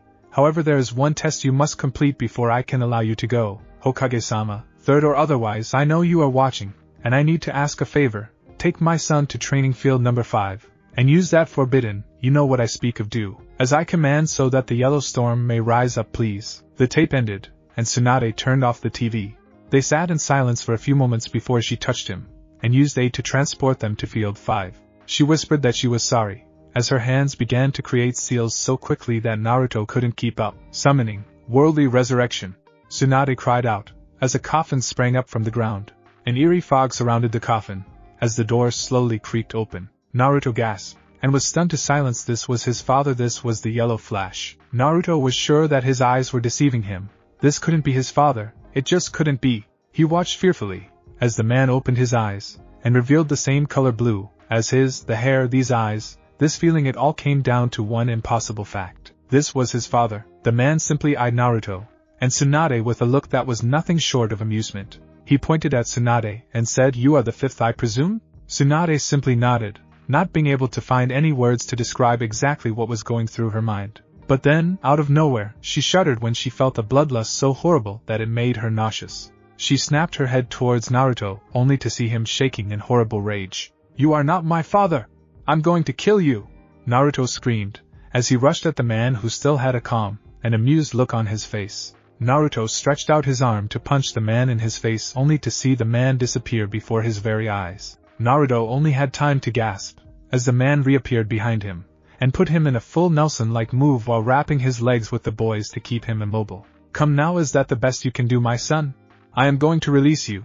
However, this battle will be cut into 3 parts. First, I want to test your taijutsu skills with some hand-to-hand combat. Second, I will test you ninjutsu.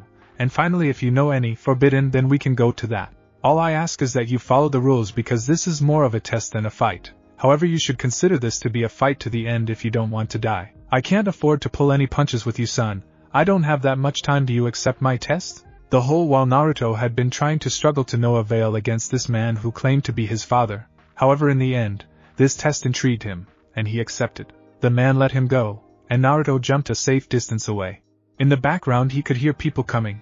His friends. It looked like this fight was going to have an audience with the rest of the gang during the events of the past hour. "Maybe we should go to the Hokage Manor and see if Naruto is there. We do have to give him back his ki after all," Hinata said shyly to Neji, who simply grunted in agreement. They told everyone else what they were doing, and everyone decided to come along. They made their way towards the Hokage Manor only to discover chaos everywhere, as A and Bu scrambled around looking for a missing Tsunade and Naruto. Everyone in their group felt their blood go cold at the word missing. Neji jumped up to the top of the giant manor and activated his bloodline limit. His eyes scanned the area, and then he saw them, but it was strange. There were 3 people there, and he could have sworn that the stranger looked like the 4th Hokage himself. Neji leaped down and told the group what he saw, and they immediately began to run towards training field number 5. Back with Naruto, Tsunade, and the 4th. "Let us begin, my son," the man calmly stated, as he went into his fighting stance. Naruto got into his fighting stance just as his friends came into sight.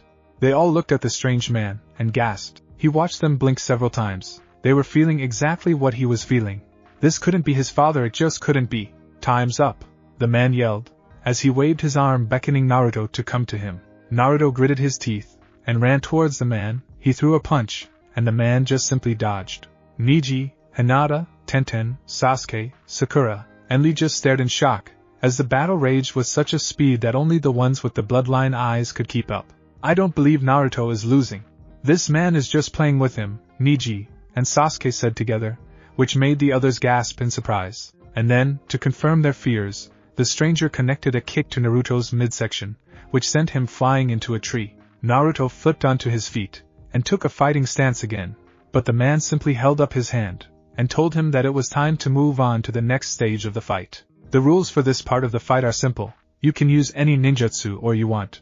as long as it isn't. Remember that though this is a test of your strength, I will be fighting back, the man said, as he again got into his fighting stance. This is impossible.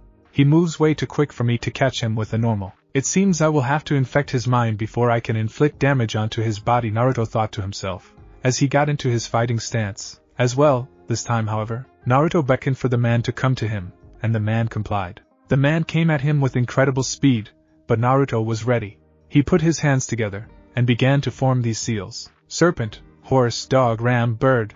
As he finished off these seals he yelled Nightmare Mirror no Jutsu. The man was suddenly sucked out of Training Field 5, and was in a black room. He looked around slowly, and his eyes fell upon a mirror in the middle of the room. He walked towards it, and looked in the mirror to see Konoha.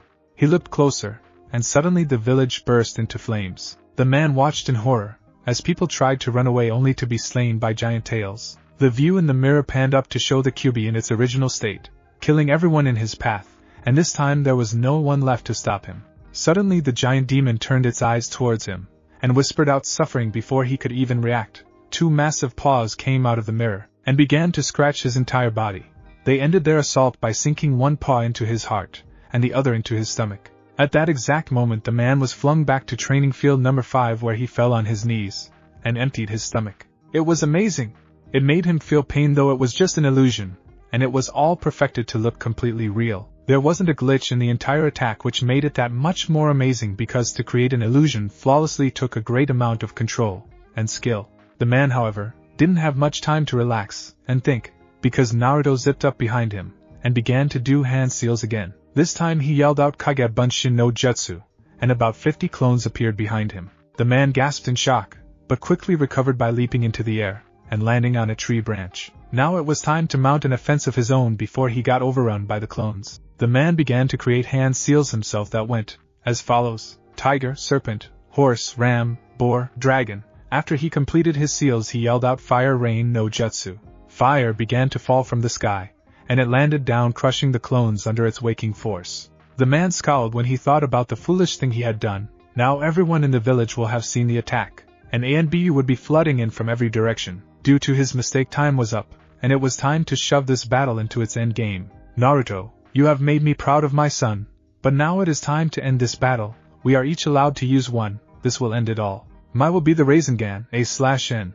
I consider this to be forbidden since only a few people know it, the man said simply, as he created the glowing orb in his hands. Time to show me what you have, my son. Naruto thought for a moment before speaking. As much as I would love to put your Rasengan to the test against mine, I know for a fact that yours would win, so here goes something else. Naruto once again began to create the following hand seals: rat, ox, monkey, boar, tiger, hare, horse, dog, dragon. He yelled out Fire Haze no, and an eerie red mist seeped out of the boy's body, which brought him to his knees. I guess I should explain. Kyubi taught me this one. This jutsu is a very dangerous one because it causes almost all of the user's body heat and chakra to be dispersed into the surrounding area. The jutsu mixes the body heat and chakra together to form the haze before you. The reason this attack is so powerful is because it is a powder keg. One little drop of blood against the haze, and boom, the haze will explode into flames and take everything in its path with it, Naruto said, shaking from head to toe from the coldness that had taken over his body. Admit your defeat. There is nothing you can do to escape, Father, Naruto said with a grin and tears in his eyes. The man looked around him to see the haze stretching out a very far distance. He knew his limits, and knew that he would never be able to get out of the haze before it engulfed him in its flames. He smiled. Not only had his son just defeated him in battle, but now his son believed him, and he could tell him all about himself and his mother. Or so he hoped. You win, son, the battle is over. I have many things that we need to discuss, the man said. Naruto grinned, and fell flat on his face. The man gasped in surprise and ran to his son, but was beaten by a girl with white eyes. Naruto! Naruto, please wake up! Naruto! The girl screamed out in a panic, as she scooped him up into her arms, and began to rub his body furiously, trying to get it warm again. Tears began to fall down her face, as she looked up into the man's eyes with a horrible fury in hers. If Naruto dies, I will tear you limb from limb, the girl screamed at the man, who had a shocked look on his face. The girl buried her head into the boy's chest, and began to sob horribly. The rest of the crew arrived on the scene, and they all huddled around their fallen friend, trying to get him warm again. While this was going on, Tsunade had walked up to the fourth, and whispered something into his ear. The man looked at her, and nodded before he disappeared in a puff of smoke. Just as he disappeared, the ANBU arrived on the scene, and Tsunade began to bark out orders for the guards to get Naruto to the hospital immediately. The guards had to practically pry the boy away from the group, and, as soon as they had him, they raced off towards the hospital. As soon as the guards were gone, the man walked back up, and Neji, Hinata, Tenten, Sasuke, Sakura, and Lee took fighting stances ready to beat this man to death for hurting Naruto. They were all about to rush the man when Tsunade ordered them to stop. They all looked at her like she had gone mad, so she took a deep breath and explained the situation to them. She informed them all that the fourth only had a few hours left before the jutsu wore off, and that he needed the chance to speak with his son. They all agreed, and set off towards the hospital, but not before the fourth used Henge to transform himself into a normal-looking boy to fit in with everyone else. It only took them 10 minutes to reach the hospital, and they all walked in. Neji, Hinata, Tenten, Sakura, Sasuke, Lee, Tsunade, and the fourth all entered the hospital, and followed Tsunade's lead, as she made her way towards the room where Naruto was always put. On their way, however, a doctor told them that Naruto was not in his room, but that he had been moved to the spa room for special treatment. They turned around, and headed into the spa room only to find a very attractive nurse apprentice supporting Naruto's body in the hot tub, while a veteran nurse stood over the hot tub with a clipboard monitoring not only the apprentice's progress, but Naruto's as well. Hinata felt a fire of jealousy come to life inside of her when her eyes fell upon the nurse that was holding her love in a hot tub. She was about to make a very rude comment about sexual harassment of patients, when she felt a hand fall on her shoulder gently yet firmly. She looked up into the eyes of Tsunade, who was giving her a look that said "Don't cause trouble." Hinata blushed, and looked away embarrassed about being caught with such rage in her eyes. The nurse looked over at Tsunade, and calmly walked over to her. She explained that Naruto's condition was still critical, but would eventually get stable, as soon as they could get his body heat back up to normal. She then explained that the hot tub treatment was wearing off, and that a new form of treatment was going to be needed until they could stabilize his body heat. Tsunade asked what the nurse's suggestion was, and the nurse leaned over, and whispered something to her that made Tsunade blush slightly. "That's a very unusual way of doing things, but I can see your point. However, I do not believe that it would be a good idea to use that apprentice for this treatment. I believe that there is someone else that can be used to cause less conflict." She whispered her idea back to the nurse, and she simply nodded, and told Tsunade that she would prepare a room where they wouldn't be disturbed. The nurse walked off towards the apprentice, and Tsunade grabbed Hinata, and pulled her away from the group for a private conversation. Hinata, in this situation that Naruto pulled, has put his body heat in a critical state of imbalance. The hot tub treatment is wearing off, and a new treatment is needed to keep him warm until his body keeps its original heat source back into action. To do this, we are going to need another heat source in contact with his body at all times. In other words, we are going to need another person to lie with Naruto until everything gets back to normal. And I have chosen you to be that source of heat, Hinata, Tsunade said calmly. It took Hinata a few moments to comprehend exactly what Tsunade had said, but when she got wrapped her brain around it, it hit her like a 9-pound hammer that sent her into a fury of stutters that went something like, "I can't do that, Tsunade-sama. That is crossing a line of decency that shouldn't be crossed." Tsunade grinned. She tossed about the hook, and the fish took a nibble. It was time to make her take a bite, and get reeled in. A/N. Don't you just love Tsunade playing a little matchmaker? I know I do. Well, that's finding Hinata. I'll just have to tell the nurse that we will have to use that pretty little assistant as the source of body heat until Naruto is stable. Tsunade knew this would get her, but she never expected the bold response that came out of the usually timid girl's lips. "There is no way I am going to let that little bitch lie next to my man," Hinata said before gasping in shock at her blunt comment. Tsunade just chuckled, and spoke. "Well, then it is settled. If you will follow me, we will get you into your undergarments, and get you and Naruto situated. And just to let you know, I am going to enhance the on the 4th to let him stay with us for about another day so that he can say what he has to say. And just as a warning, he will be outside the room waiting for you to give him the news that his son is awake. All you have to do is let out a little whistle, and he will come in. Do you understand?" Hinata blushed at her hearing that she had to dress down to her underwear, and lie next to her Naruto-kun. It was like a dream come true. Hinata nodded at the rest of the instructions before a flash of alarm came over her eyes that didn't go unmissed by Tsunade. "What's wrong with Hinata?"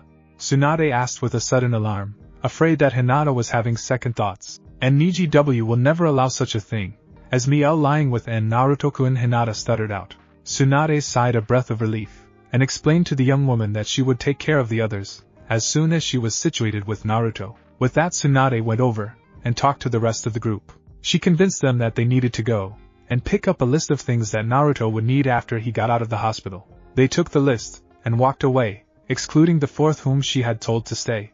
Tsunade grinned, knowing that it would take the young ninja all day to find all the things that she had put on that list. Tsunade and the fourth walked back up to Hinata, and together they made their way to Naruto's room. Hinata quietly stepped into the restroom next to Naruto's room, and began to undress herself, and fold her clothes in a neat fashion in a pile. They put on the hospital gown, and walked over to Naruto's room. She put her clothes on one of the chairs, and told Tsunade and the fourth that she was ready. Tsunade gave the girl a hug, and followed the fourth out of the door. Tsunade gave Hinata a small wink, as she closed the door behind her. Hinata slowly turned around, and looked at the sleeping form of Naruto. He would have looked as peaceful as an angel if it hadn't been for his horrible shaking.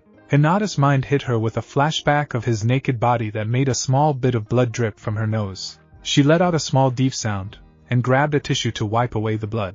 When the blood stopped falling, she threw the napkin in the trash, and turned back towards Naruto's sleeping form. She grabbed a hold of the gown with both hands, and pulled it off her body. To anyone who had never seen her in anything other than the normal baggy clothes she wore, no one would believe just how stunning she had become. Her once short hair was now much longer, and was in a ponytail.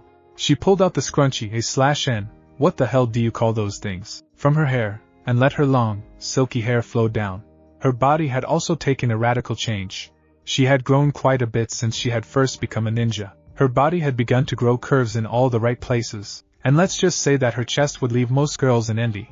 They were just the perfect size, not too big, and not too small. Her skin was still as pale as snow, leaving an almost haunting memory when you looked upon it. Hinata walked towards the bed, and pulled back the covers a little bit. She was blushing furiously until she saw how bad Naruto's body was shaking from the horrible cold.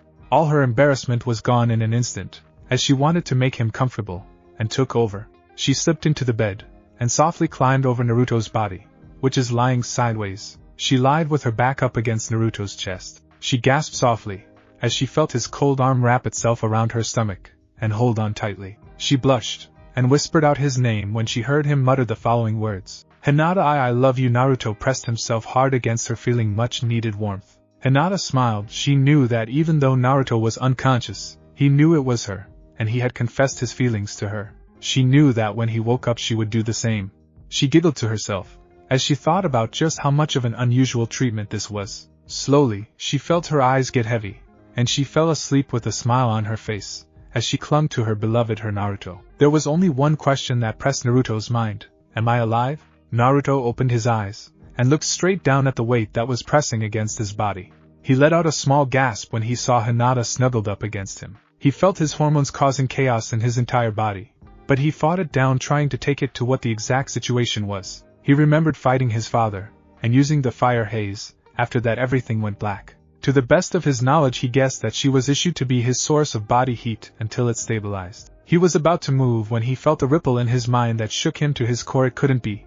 But it was. He closed his eyes, and he was face to face with the great Kyubi. What's the matter, young kid? You look unpleasantly surprised to see me, the Kyubi whispered in a taunting voice. Naruto took a step back in his mind, and muttered out that they had merged. The Kyubi laughed, and explained that they were only 75 merged. Naruto asked why they weren't completely merged, and the Kyubi explained that he needed to get stronger before they could merge completely, because it would bring on a final transformation that could be triggered on and off, and Naruto's will. Naruto asked what this final transformation would be, and Kyubi sighed while trying to think of a way to put it in terms that Naruto would understand. Kyubi put it all together in a few minutes, and cleared his throat, as he began to speak. In the world of demons, we take on physical bodies depending on what we are. In my instance I was a fox, so my demon form was also that of a giant fox. The same could be said of that puny raccoon demon that Sand Brat has in him. But humans are a completely different matter. Since only gods grow to look like giant men, a different form must be taken to symbolize the true nature of a demon, and the true nature of a demon is that of a fallen angel. Kyubi twitched when he saw the lost look on the brat's face. So what does that mean? I am going to look like an angel?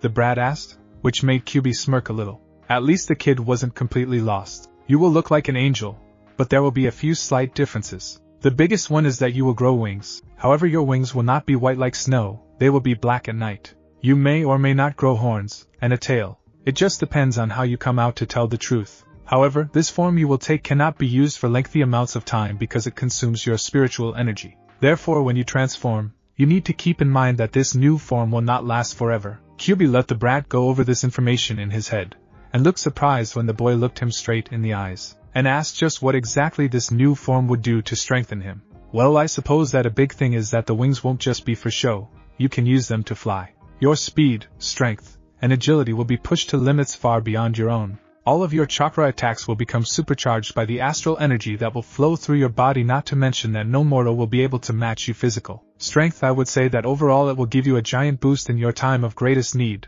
However, the transformation will only last at maximum about 1 hour, and that's stretching it. The biggest downside to this form is that your body will become very tired very quickly, and you will not have much left to offer after the fact. If you accept this gift, this power, there will be a price to pay. We will merge completely, which means that our actions, thoughts, words, our past, our present, our future, they will all be as one. Will you accept this, and merge with me fully? Kyubi watched the boy carefully, as he thought about what he had said. Finally the boy looked into the eyes of the fox, and told him that it was time. The giant fox demon smiled, and finished the spell that would forever change them both. The merge hit Naruto like a brick wall, and it hurt badly. All of the Kyubi's memories, knowledge, and thoughts flooded his mind, which caused him terrible agony. This made him scream outside of the confines of his mind. Hinata bolted upright, and snapped her head to see her love clutching his head, and screaming in pain. She grabbed a hold of his body, and pulled it to herself. She cradled him, and rocked him back and forth, trying desperately to find a way to end his pain.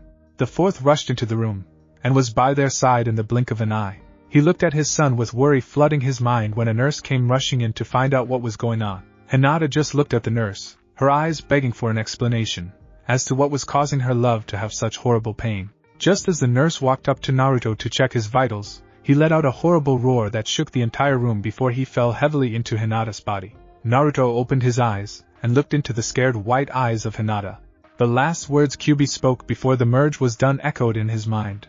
Your transformation won't awaken until you are ready. Naruto gave Hinata a soft smile that caused tears of happiness to fall down her eyes. She hugged him tightly to her body, and didn't want to let go. After a few minutes they separated. The fourth asked Hinata if he and his son could have a few minutes alone. Hinata nodded, and got out of the bed, forgetting that she was in nothing but her underwear. Naruto just giggled at her body while the fourth looked away like a gentleman. Hinata gasped, and grabbed her clothes, pulling them on, as fast as she could. She bowed to both of them, and exited the room quietly. The fourth looked to his son, and asked the truly pressing question on his mind. Why did you start screaming? Naruto looked down at his sheets, and then looked up again at his father. I became one with the demon you sealed in me. The fourth was on his feet in an instant, and had the boy in a firm embrace. Are you still in control soon? The fourth said through gritted teeth. Naruto tried to get out words, but they just wouldn't seem to come to him, so he simply nodded a yes. The fourth looked into his eyes, and knew that it was true, though they were one. Naruto's self dominated the body. The fourth hugged the boy, and whispered into his ear that he had so much to tell him about himself, and his mother. Naruto propped himself up in the bed, as the fourth pulled up a chair, and sat down. He looked Naruto straight in the eyes, and began to speak. A/N. Just to make it easier, the fourth will be talking the whole time, and Naruto will be listening. This little bit will be in first person, and will go back to third person when Naruto speaks. Again, this is the fourth speaking, so I am not putting in those marks. Thank you. I suppose I should start with myself. My real name is Ikura Uzumaki. At the time of my battle with the Kyubi, and by the time I died I was 25 years old. I graduated from the academy when I was 12 years old. At that time I met my team that included your future mother, but we will get to her in a minute. My team included a member of the Aburane family, Shino's family, who really liked to play with bugs, and of course, like I said, your mother. Our sensei died in a secret mission with the ANBU about 5 months after we became a team. After that a young Sarutobi, the third, trained us all. Now to your mother. Her name is Ayame Izukami. When she turned 17 she left the village to go off to train with the village hidden in the storm. By the time I became Hokage I received word that she had become the 6th leader of the village. The next time I saw her was at a meeting to discuss certain boring political matters. We caught up with each other, and after about 2 weeks of wooing, I convinced your mother to marry me, and soon after that we discovered that she was pregnant with you. The reason she had stayed in the leaf for so long was that the Kyubi had begun his rampage on the Fire Country, and traveling was no longer safe. As the time for your birth approached, the Kyubi invaded the leaf, and began its fateful attack. While the leaf's ninjas were busy fighting off the demon, I was busy carrying your mother to a place where I thought she would be safe. I had brought a doctor with her to begin the labor process. I watched out the window in horror, as the battle kept moving closer and closer to the house where we were. I went over and kissed your mother on the head and told her to be strong. I rushed off into battle with the Kyubi. About halfway through our battle I knew that you had to have been born by now. I rushed towards the house only to discover that the Kyubi's wrath had fallen on the place where you and your mother were hidden. I tore through the rubble and found your mother with many stands of wood from the collapsed house through her body. I held her hand and watched life fall from her body before my mind returned to you. I tore through the rubble and found the dead doctor lying face down on the floor. I turned his body over to see that he had used his body as a shield to keep you safe. As soon as you saw me you began to cry, as I cradled you in my arms. I looked up at the sky, and saw that the Kyubi was going to destroy everything in its path if I didn't do something. And that is when I choose to seal the demon in you. I now know that the village didn't look upon you like a hero, which was my intention, but instead looked upon you with the hate they had for the demon, and for that I am sorry. I guess that is pretty much everything you need to know about your past. Now it is time to talk about your future. The village hidden in the storm still exists in Naruto, and it is waiting for you. It is there that you will undergo a grueling test that will make you into the strongest ninja you can be. However, this is not an invitation to think that you will become invincible. You need to remember that no matter how strong you become there will always be someone stronger than you. Such is the way of nature's balance. But back to the subject. There was a group of 8 women that were chosen by your mother to guide you along the path to becoming the Yellow Storm.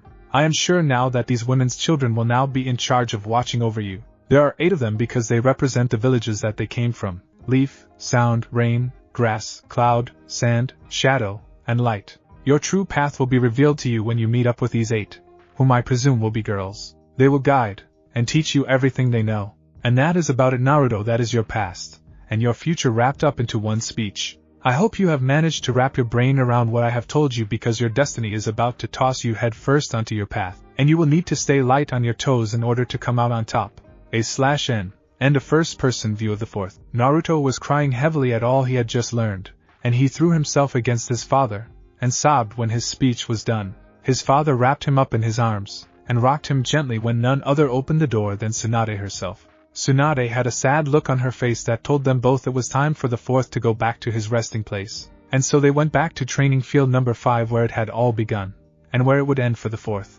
In a few moments the 4th was back in his resting place, and Naruto was staring at the sky smiling because now he was ready to face everything that was going to be placed before him, or so he thought. Naruto woke up in his room, and immediately he knew that something was very wrong. He slowly blinked, and stretched out his arms while giving a yawn, trying to play it cool. He slid one hand under the pillow next to his hand where a hidden kunai was waiting. He grasped the handle of the blade, as he felt the figure in his room rush at him. He waited patiently until the intruder was close enough, and with an explosion of speed, Naruto slashed at the figure only to have a strong hand grasp his wrist, and hold back the blade with ease. Naruto's eyes widened when he saw whom he was staring at. A million thoughts ran through his brain at once, but the only word his lips could utter was, Itachi. With Hinata and Niji had woken up to find his cousin making a nice breakfast for the both of them. She smiled at him, and let him know a cup of coffee was waiting for him at his usual spot at the head of the table. Niji nodded to her politely, and sat down in his chair where the warm cup of coffee and the daily newspaper were waiting for him. Niji gave a rare, small smile to her, as she brought him a plate of warm, delicious food. His smile quickly turned to a frown when he saw the look on Hinata's face, as she sat down. He looked into her eyes, and found her stare to be distant. He had to call out her name a few times to snap her back into reality so he could question her. Why do you seem so preoccupied today, Hinata? Niji asked her calmly. I wish to go see Naruto today. I want to make sure that he is doing okay after having his father leave so soon, she said, trying her hardest not to stutter her words out. Niji simply grunted a reply that told her that they would go visit him after breakfast. In all reality, Niji did want to see Naruto, but it was only to give him back what he owed to him, which was money for the clothes they bought. As much as he saw Naruto as a friend, he didn't want to get too close to him just in case something went wrong. And yet he knew his cousin was in love with the loudmouth ninja that defeated him at the first Chunin exam. He knew it was a dangerous thing for her, but he also knew that only a fool would try to stand in between true love. However, for the second time that day, a small smile formed at his lips in the thought of his cousin getting married to someone who would forever make her happy. Of course he would never tell anyone this. Such were the thoughts of this genius. He wasn't a cold person. He just felt he had to act like one to be strong, such was his ninja way. After letting Hinata know that they would go visit Naruto, her face lit up, and the two of them enjoyed a very delicious breakfast. After they were done eating, Hinata did the dishes, and Niji cleaned up the kitchen table. They then locked up their house, and began to walk towards Naruto's home. Back at Naruto's home, Naruto grunted, as a hand grabbed his neck, and lifted him up in the air. Naruto was breathing heavily from the beating he had taken at the hands of the man that murdered his own clan. How can this man be so strong and fast? I am the fourth son. I should be able to beat him without a problem. Naruto's mind screamed at itself, as he tried desperately to keep his eyes away from Itachi's, because he knew what was in store for him if he did look. Itachi punched the boy hard in the stomach, and grinned, as the boy hunched over and coughed up blood. But a part of him was disappointed. He was hoping that the boy that had merged with the demon would be more of a challenge, but he seemed to have guessed wrong. He went to punch the boy again, but his eyes widened in surprise as two hands caught his, and razor-sharp nails dug into his skin. Ku Naruto laughed with a killer instinct rising up in his voice. Itachi tightened the grip on the boy's throat trying to shut him down, but he gasped, as the boy did a half-flip, and caught his chin with both his feet. Itachi slid back, and the boy landed gracefully on his feet. Naruto would have given a smirk, if he had had the time, but Itachi zipped forward, and hit the boy in the chest with an open palm slam that sent the boy flying, and threw the wall of his room out into the street. Naruto flew towards the building on the opposite side of his, and slammed into it with incredible force. He groaned, as he felt red-hot pain sear his back and chest, as something brought him to a sudden stop.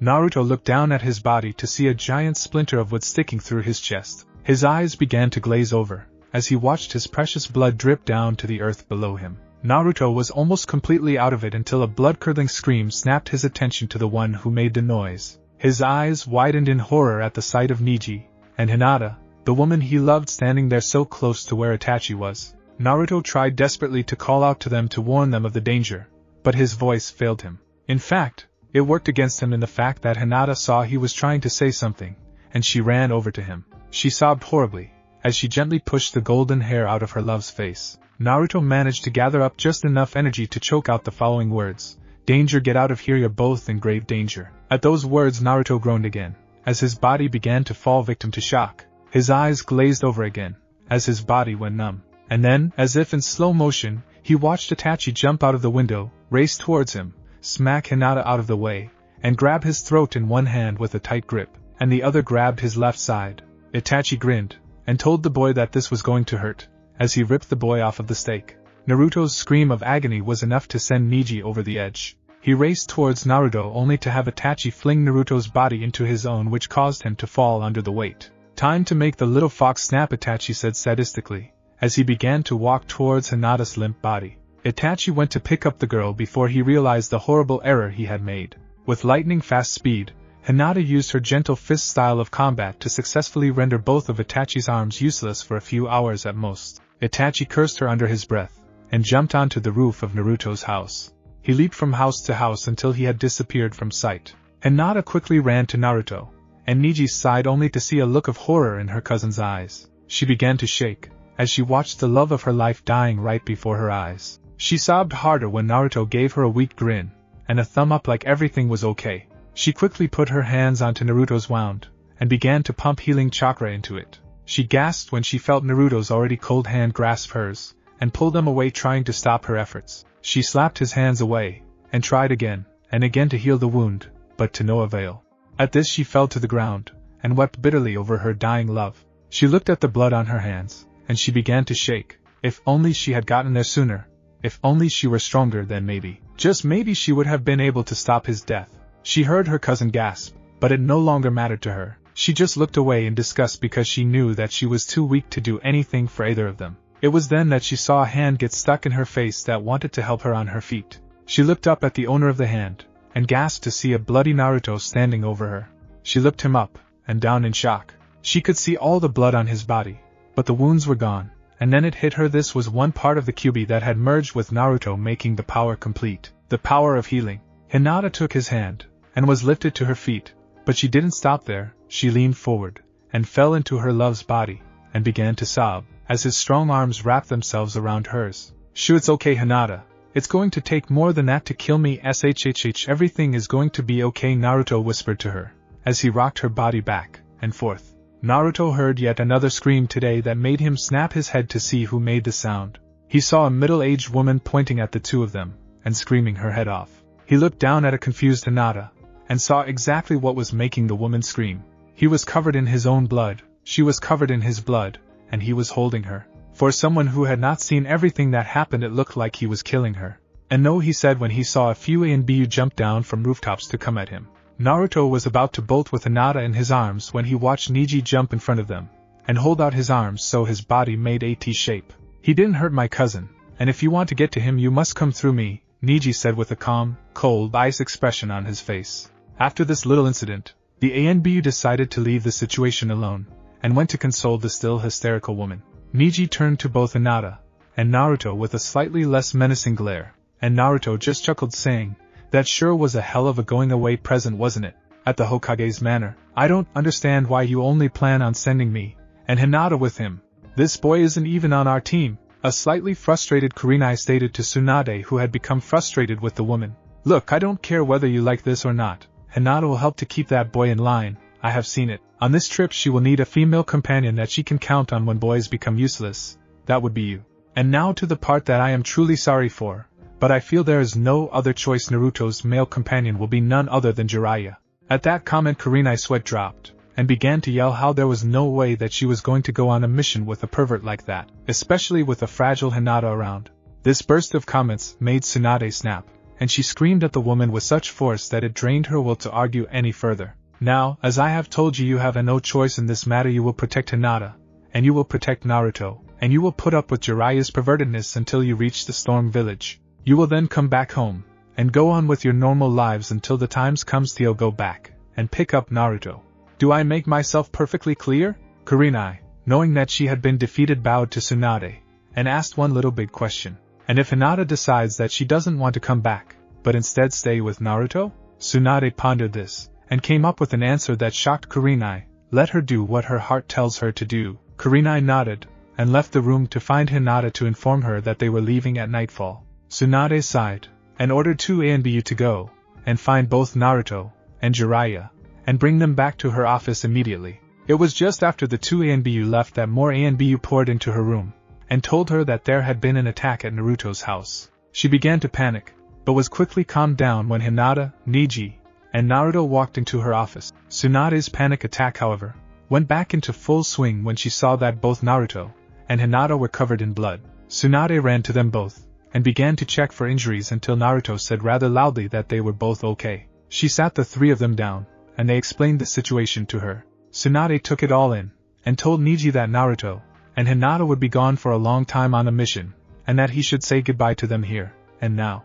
Neji would have protested this if he had not seen the look in Tsunade's eyes that told him to do no such thing. He looked at his cousin and Naruto, and told them goodbye while wishing them luck, as he exited the office to find his team. Tsunade explained the mission to Hinata, and told them both that their leaders would be Kurenai and Jiraiya.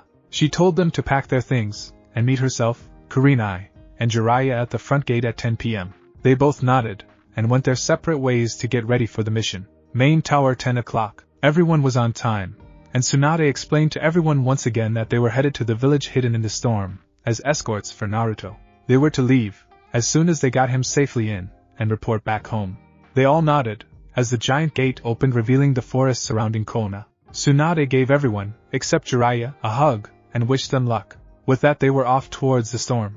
Little did they know what troubles would be awaiting them along their path. "Get your eyes off of my butt!"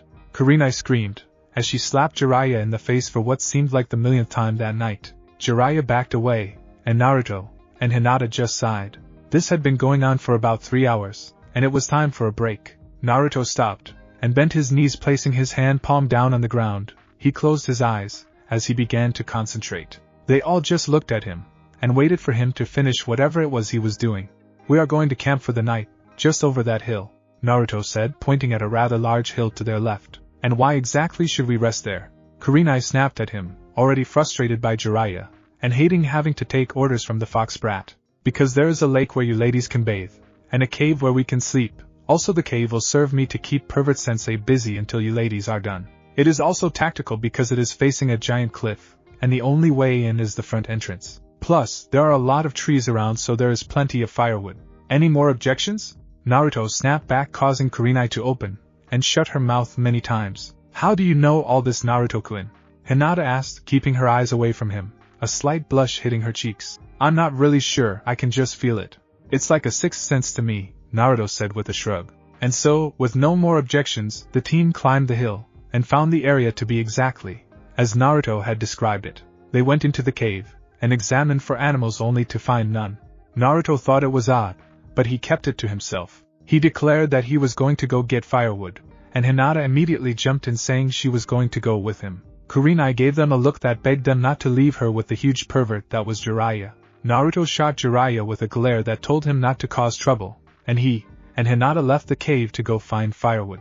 They searched through the trees, finding the best pieces of wood to start and keep a fire going when Naruto broke the silence. Hinata, can I tell you something important? He asked, looking at her. Sure, Naruto-kun, you can tell me anything you want to, Hinata said, feeling her cheeks get hot. I'm not good with the words, Hinata, I love you. Naruto spouted out, and looked down at the ground, blushing so hard that it made even Hinata giggle. I love you too, Naruto-kun, I think I always have. Naruto whispered into her ear that he would always protect her, as he lifted her back up onto her feet. He gave her a foxy smile, and she giggled, as they began to pick up the firewood. They started to head back when they heard Kurenai let out a horrible scream. Naruto growled, and muttered something about killing his perverted sensei, as they raced back to the camp, hearing her scream more. When they got back to the camp, they found her on her butt screaming at a rather large snake that had recently found itself fighting off the legendary Jiraiya. He killed the snake rather easily, and brought it out of the cave. As he got closer and closer with the snake, Kurenai let out one final scream before she passed out. Naruto and Jiraiya looked to Hinata for an explanation, and she calmly explained that Kurenai had always been afraid of snakes due to a time when she was attacked by one, as a little girl. They then decided that keeping the snake around was a very bad idea, and they quickly threw it away. Just as they were about to pick her up and carry her back into the cave, she woke up and looked at them. They explained that the snake was gone, and Naruto suggested that the ladies take a bath while Jiraiya went and found something for them to eat.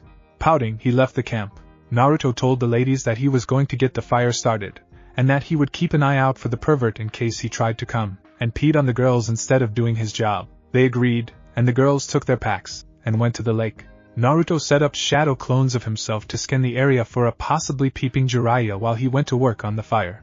Just as he got it started, he felt a dangerous shift in the wild, which made his hair rise on end. He quickly threw some logs on the fire to keep it going, and he exited the cave, climbing it to get to a higher ground where he could see from afar. He got to the top of the cliff, and his eyes scanned the area. He saw Jiraiya killing a deer, but other than that, he couldn't see the cause of the shift that was troubling him so much. Then his eyes hit the lake. He wasn't looking at the two beautiful ladies who were getting themselves clean. He was instead looking in the water for a shift in movement. He found one, and his eyes went wide. It was just then that he heard a scream come from Kurenai. What in the hell do you think you are doing? Jiraiya has been rubbing off on you. How dare you peep on us while we bathe? How dare you betray our trust, you dirty scoundrel? She let out, as both she and Hinata wrapped their arms around themselves to provide some kind of cover. It was then, however, that both ladies realized that he wasn't watching them, he was watching the lake. They watched his eyes go from wide to razor thin, as he took a few steps back, then ran forward, and jumped off the ledge. Right, as he leapt off, a huge water serpent flew out of the water, and looked down at the two terrified women. Just as the serpent was about to strike, Naruto landed on its head, and began some lightning-fast hand jutsus. He cried out, "Claw extension, no!" His nails immediately became razor-sharp, and began to glow red. When he was finished, his claws had grown about 10 inches long. Naruto grunted, as he slammed the claws deep into the serpent's head, which caused it to scream in horrible pain. It began to writhe, and it flung him up into the air. Naruto grinned, as he put his hands close to each other, and began to spin chakra in his palms. As he came down, the serpent opened its mouth to swallow him whole. A big mistake. Naruto screamed out, "Rasengan!" He screamed out, as he shoved the glowing orb into the serpent's mouth. Naruto landed on the water using his chakra to walk on it, and all went silent. The serpent's eyes simply bulged, and it fell onto its side with a thunderous crash. The serpent was breathing heavily, and its eyes looked at Naruto hazily, as he walked over to it. To think I could be beaten by such a child, what a disgrace. My name is Hydra, the king of the serpent demons. You have soundly defeated me, and for that you will be bestowed with a special honor. Hold out your right arm, and receive my gift." Naruto knew exactly what was going to happen, so he held out his arm. Hinata let out a small scream, as the serpent bit down into his arm roughly. Naruto flinched, as he felt the summoning tattoo being implanted on his arm. When the serpent was done, he told Naruto that he could now summon himself, or any of his children, to his aid at any time. Naruto bowed to the serpent, and watched it disappear back to its own dimension with a poof sound. It was at that exact moment that Jiraiya came running out of the clearing with a large deer hanging over his shoulder. He was about to ask what he missed when he saw the scene in front of him. He saw the very lovely Kurenai and Hinata standing in the water with their arms around themselves, and his student hovering slightly over them standing on the water. Blood gushed out of his nose, and he fell to the ground with a heavy thud, the sight too much for him to bear.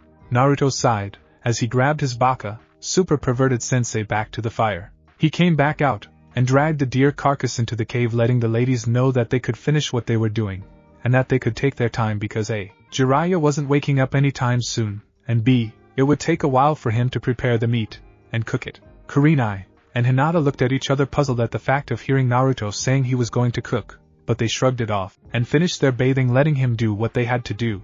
And just like good ninja, they acted as if nothing unusual had happened at all. Hinata and Kurenai and just finished cleaning themselves up when a terrific aroma hit their noses. They moved closer to the cave, and peeped inside. They saw that Jiraiya had been tied to a rather large rock. They then looked over to the fire, and saw Naruto sprinkling spices on the deer meat that he had cooked over the open flame. They slowly stepped in, and he looked up at them with a small smile on his face. "It's not quite ready yet, but pretty soon," Naruto said with a foxy grin that it was aimed at Hinata. Kurenai looked at Hinata, and watched her smile. An idea hit her like a ton of bricks. "You guys aren't dating, are you?" Naruto just winked at Kurenai, and Hinata blushed, and giggled. Kurenai went into a rant about how she was going to torment them to no end when she saw the strange look in Naruto's eyes. "If you try to torment us, I can always get Hyuga to summon up a few snakes, cause you know snakes and serpents are very close friends," Naruto said with a playfully dangerous tone to his voice. "You don't have the guts," Kurenai spurted out, her eyes as big as plates. No sooner had she gotten out the words than Naruto lifted up his shirt sleeve to show the tattoo. He winked at her, and she quickly shut up, which caused Hinata to giggle even more. Naruto went back to cooking his meal while Hinata went about apologizing to her sensei, but explaining how funny it was. On the outside, Kurenai looked mad, but on the inside, Kurenai was all smiles at the positive influence that the fox boy was having on her student. Naruto sprinkled a few more spices on the meat before declaring that it was ready. He got up, and shook his sensei awake. He undid the ropes, and allowed the sleepy man to rise to his feet. Everyone gathered around the campfire, and Jiraiya began to tell Kurenai and Hinata that in some strange twist of fate, Naruto knew how to cook very well indeed. It was strange, cause all he ever seemed to want to eat was ramen. Naruto pulled out 3 chopsticks, and a kunai knife. He stabbed each piece of meat with his kunai, and slid them onto the chopstick. He handed one out to Jiraiya, then another to Kurenai, and the last one to Hinata. They all bit down into the meat, and gasped at the wonderful taste. The meat was cooked, and spiced to perfection. The meat was so tender that you barely had to chew it. Needless to say, the meat was gone in a few minutes, and it was then that the 3 had noticed that Naruto hadn't eaten any. "Naruto, was not there enough? You should have told me, and I would have gotten more," Jiraiya said. All 3 of them felt bad because they had gone for seconds, and they didn't even stop to consider that he wasn't eating. Naruto stood up, and they all looked at him worried that he was angry. "I have the incredible urge to hunt down my food. I can't explain it. I will be back soon." And with those words, Naruto dashed off into the forest, and out of sight. The 3 looked at each other curiously, and then looked out at the forest, wondering when the fox boy would get back. Naruto had jumped up into a tree, and now he was leaping from branch to branch, searching out potential prey. He couldn't explain the feeling that he had inside of him. All he knew was that he needed to hunt, otherwise he felt like he would explode. The passion and killer instinct lead him right to another rather large deer. Naruto stopped, and watched the deer's movements, careful not to scare it. Naruto's muscles tightened, and he leapt, letting out a ferocious roar as he leapt on the deer. Hinata jumped, and Kurenai, Jiraiya, and she looked to the forest with terror on their faces. They immediately leaped into action, and quickly descended on Naruto's location. They ran out into the clearing, and saw him on his knees in front of a deer that had been ripped to shreds, and had been eaten from the outside in. They walked up to him, and saw that his mouth and hands were covered in blood, and that he was shaking from head to toe. The realization dawned on them, and Hinata had to stifle back a scream when she heard the words that came out of her lover's mouth. "What have I done?" What is happening to me? Why did I kill this poor creature? I don't understand. Naruto then broke down, and began to weep in a mixture of fear and sorrow. Hinata immediately ran to him, and pulled him into a tight embrace, whispering words of comfort to him, and gently rocking him back and forth. Being in this comfortable and comforting position, it wasn't long until he fell asleep. Jiraiya went over, and put the boy over his shoulder, telling the ladies that they should head back to camp. They all agreed, and they made their way back to the camp in silence. When they arrived, they saw that the fire was dying, and Jiraiya quickly went into action, making the flames burn high again. Hinata sat in a corner, and held Naruto's body to her own. She gently ran her fingers through his crazy hair, and asked what was happening to the one she loved. Jiraiya was caught off guard by the statement, but quickly recovered with a grin. Kurenai just smiled, having known for far too long. Jiraiya's grin quickly faded when he thought about what was happening to his student. It appears that our young Naruto is beginning to take on the instincts of a fox. It must be just another part of his transformation. I started to notice the change when he fought that serpent. His moves were more agile than that of a human, even of a ninja. He moved with the grace that can only be seen from a fox. Another thing was his strength. He fought off a high-level demon like it was nothing. I think that his victory was more adrenaline and instinct-based than it was tactical. He moved and fought with the thought that if he lost, the two of you would die. That is what drove him to victory, he said, looking at the two women who blushed hearing his words. Is he turning into a Kyubi? Hinata got up barely above a whisper. It was the question she feared the most. No, I don't think so. If anything else, he is turning into a kitsune host. To tell the truth, I don't even think you can classify him as a half-demon. It's like he's 100 human and 100 demon at the same exact time. It's hard to explain. To put it quite bluntly, Naruto already is the Kyubi. But at the same time the Kyubi is Naruto. Does that make any sense? Jiraiya asked with a slightly wise look at his manner. I think it makes perfect sense, but I'm scared. What if the transformation turns him to the far side of the pendulum, and turns him into a bloodthirsty monster? Hinata said with such a sad voice that it pained both Jiraiya and Kurenai just to hear it. I wouldn't worry too much about Naruto, sweetie.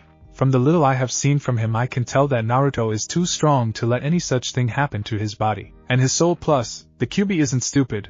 He knows just how much Naruto can take without snapping, and he won't let anything overburden the boy because it would put his life in danger as well, Kurenai said, trying to cheer up her downcast student. You're right, Naruto will never give up, and neither can I. Even to death I will follow Naruto-kun, and from this day forward, I will never question him again. I swear it to you on my life. This stunned both the adults to silence. Never had they heard such a determined voice in the meek girl. Even when she fought her own cousin, they would see a new fire in her eyes, and that fire was one of great strength. It seemed that even if only just for a moment, that nothing could go wrong. Hinata let out a tiny yelp when she felt Naruto's shift against her body. Jiraiya looked over and began to laugh, and Kurenai just had a look of complete shock on her face. Naruto had shifted his body so that he was face down on Hinata's maidenhood.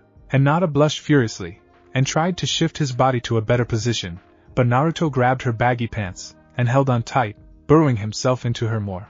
Hinata leaned back her head and let out a small gasp, trying to keep herself from moaning.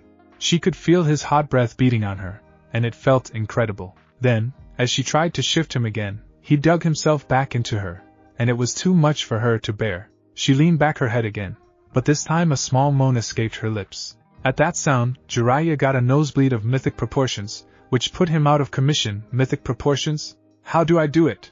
LOL. And it snapped Kurenai back into reality. She quickly dove forward and helped Hinata pull the boy off of her. Kurenai gently set the boy down and went back to her student, who was breathing heavily. When she saw her sensei coming towards her, she bowed her head, feeling ashamed of herself, and she felt a little dirty. Sweetie, there isn't anything wrong with what happened just now. He got into an awkward position, and when something like that happens to a girl, it can make her feel. Kurenai began, but her student cut her off. It can make you feel like you never want it to end, Hinata said, as she began to shake slightly. Oh baby, Kurenai muttered, as she pulled her scared student into a loving embrace. There is nothing wrong with that feeling, honey. It's natural. There's nothing you can do about it. And don't worry about that big pervert over there. If he even utters one word about this, I will make him feel agony like none you would ever wish upon another person, Kurenai said, pointing at Jiraiya, and then making her fingers look like scissors cutting something. Shudders at the inhumane thought. This made Hinata feel better right away, and she began to giggle softly at the joke. Kurenai smiled, as her eyes drifted over to the boy. He began to shift again. He was awake. Kurenai pointed at the boy, And Hinata gasped. She was on her feet in an instant, and she knelt over him, supporting his head gently with her hands. Naruto's eyes flickered open, and the first sight he saw was Hinata's concerned face hovering over him. From Naruto's point of view, the moonlight was shining down on her body, and it gave off the appearance that she was glowing. Naruto's mind was screaming lots of thoughts at him, so he got out the only words he could. "You look like an angel." Hinata blushed, and then leaned down to give him a soft kiss. Their lips connected just as Jiraiya woke up again. He looked at the young couple, and let out a groaning sound, as blood gushed out of his nose again. Kurenai was on him in an instant, smacking him mercilessly with a big paper fan bat. Think Kanin Chidori's weapon of choice from Full Metal Panic. With these two things combined, it wasn't long until the big man passed out again. Hinata ended the kiss, and commented that he looked like someone who had had a very bad day. They both laughed at the comment for a good while. The scene of Kurenai hitting Jiraiya's unconscious body with the paper fan bat only fueled their fit of the giggles even more. Naruto then whispered to Hinata that he was going to clean the dirt and blood off of himself in the lake. She nodded, and he went out to bathe. Soon after he had gotten himself cleaned off, Kurenai pulled out her sleeping bag and told the kids that they had the choice for first and second watch duty, but Naruto told her it wasn't necessary. Naruto shakily got to his feet and walked around the cave drawing symbols into the dirt. Hinata and Kurenai watched him with wonder, as he went out making the kanji symbols like he was an artist, and he was painting his masterpiece. He worked quickly and effectively, and soon there were over 24 symbols in the cave. Naruto explained to the ladies that it was a defense system that the Kyubi himself had used to protect his den. The girls shuddered to think what would happen to anyone who fell into the trap. He warned the girls that they would not leave the cave and enter again unless he was awake. They both nodded, and expressed their concern to the giant man sleeping in the corner. Chances of perverted dreams? 100. He pointed out the symbol that he had drawn in front of the man, and that he had already shown him the trap. He also explained that they wouldn't have to worry about him when it came to any of his tricks because Jiraiya practically knew them all. Hell, he had practically taught him everything he knew. It wasn't too long afterwards that Kurenai had said her goodnights, and was sleeping peacefully. Naruto looked at her, and then looked over to the sleeping man in the corner. He then turned his gaze to Hinata. "What is Naruto-kun?" Hinata asked, a slight blush forming at her cheeks just from his gaze. "Would you sleep with me, Hinata?" Naruto stammered out, blushing slightly himself. Hinata thought about it for all of 2 seconds, and told him yes. Naruto set up a big sleeping bag, and looked at her, another question forming in his mind. "What's wrong with Naruto?" Hinata asked, wondering what was troubling her love. "I tend to like to sleep without a shirt on, is that okay with you?" he asked like it was nothing big at all. Hinata blushed, and took another 2 seconds to think about either sleeping with her boyfriend with a lot of clothes on or sleeping with her boyfriend half naked. The choice wasn't hard for her. "I don't mind, Naruto-kun," Hinata said with a sweet smile. Naruto nodded, and pulled off his shirt. Hinata eyed him up and down, and completely took in his body. Long gone was the baby fat he used to carry around. His body was now fit and muscular. Every inch of his upper body made Hinata feel hot under the collar. She also noticed that he had a slight bit of chest hair, including a happy trail. Hinata thought for a few more minutes, and then she decided that she was going to be bold, and ask for something very huge. Naruto had turned, and was preparing their sleeping spot when he felt Hinata's arms slip around him, and pulled him into an embrace. He turned his head slightly, and asked her what was on her mind. "I want you to make love to me, Naruto-kun," Hinata said in a whisper that he could barely hear, and it made him freeze where he stood. "You mean that you want me to have Hinata-chan with you?" Naruto asked like the thick-head fool he was. She nodded, and he spun around to look at her. "Hinata, are you thinking this through? I'm not trying to say that I don't want you that way, but this is a giant leap. If we do this, there is no turning back, you know that, right?" "Not here, we will wake them up out by the lake. Hurry, Naruto-kun, I need you." She got out, as Naruto picked her up bridal style, and leaped to the exit with very impressive speed. In an instant they were out by the lake tearing off each other's clothing. And that very special night, the moon watched two young lovers give each other all the passion they had to each other. When they were done they laid next to each other breathing heavily. They each had one another in a soft embrace, either of them ever wanting to let go of the other. Naruto looked into her eyes, and suddenly his eyes went wide. Hinata could see the panic in his eyes, and then what had hit him hit her. They had left the cave without disabling the traps. Hinata asked him if there was any way in without setting off the traps, but Naruto told her that, as far as he knew, the system was perfect, and couldn't be penetrated. She turned on her bloodline, and scanned the cave to find that what he said was true. There was no way back in the cave. "What do we do?" Hinata asked her lover worriedly. Naruto was thinking very hard, and suddenly an idea hit him. Hinata, get dressed, this is what we are going to do. We are going to wake up Kurenai, and tell her that we heard something rustling in the brush over to our right. Next we will tell her that before thinking, we rushed out to find out what the noise was, and tell her it was a squirrel running around. Okay? Hinata nodded, and they quickly got dressed. They executed their plan, and it worked to perfection.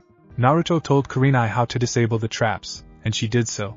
Naruto and Hinata walked in, and it was then that everything started to fall apart. First, Kurenai noticed that there was only one sleeping bag out, and that it hadn't even been used yet. Second, she noticed that the two teens were acting differently, and that Naruto was shirtless. Then what had happened hit her like a freight train. She spun around so fast that it scared the living crap out of both teens, as she said through clenched teeth, "You two had, didn't you?" The two teens looked at the ground, and Kurenai gasped. Tsunade was going to have her head for being so careless. With lightning-fast reflexes, Kurenai reached out, and grabbed Naruto by his throat roughly. "Now listen here, you. If you get Hinata pregnant, I swear to the god in heaven that I will beat you to within an inch of your life." She threw the bewildered boy on the ground, and spun on Hinata.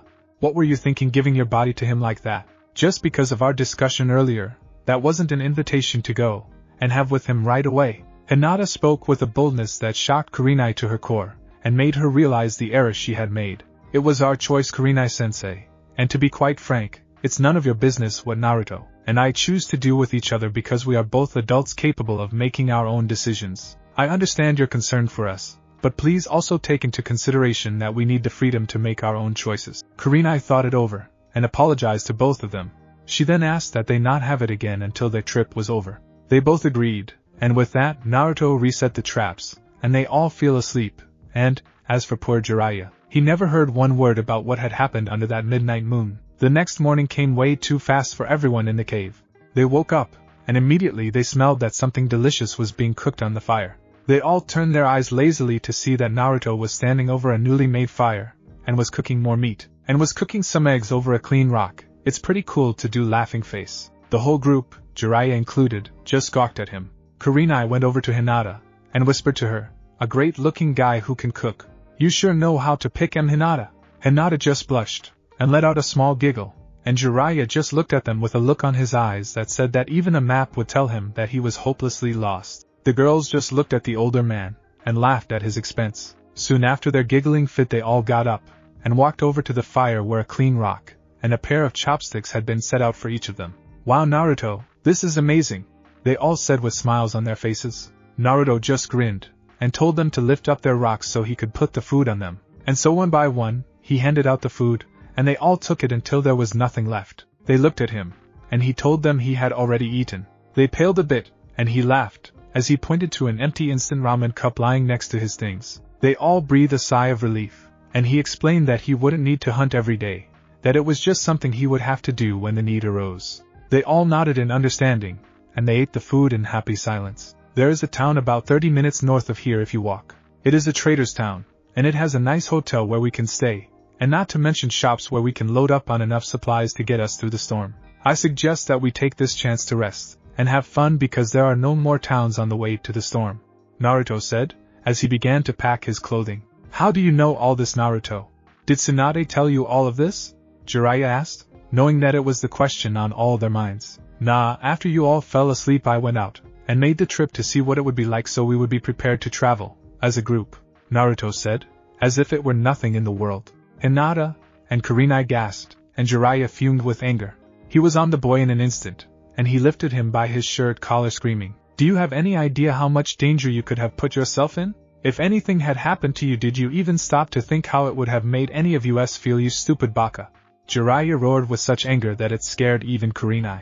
"Put me down, Baka-sensei. Do you honestly think I would go out on my own when we are supposed to travel, as a team?" Naruto said with an annoyed tone to his voice. "What in the hell are you talking about, boy?